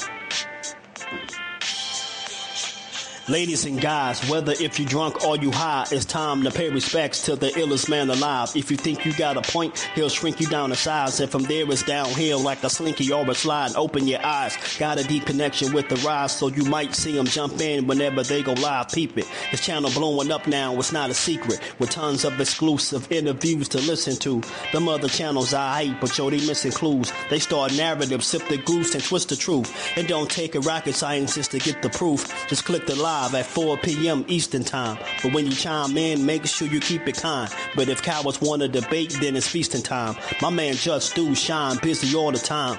Grind 24/7, 365. Videos he might have 365. My rhyme's sick, they make you do a 365. You get a rich if you think you fit to survive. It's Just Do Boxing, time to click the live. Ain't no beginners, if you soft, you ain't down to ride. I crush you, respect too, it's Just Do. He got the illest boxing show on the internet. The boy been a threat and he ain't even had dinner yet. Word him up. Yeah. You know what time it is.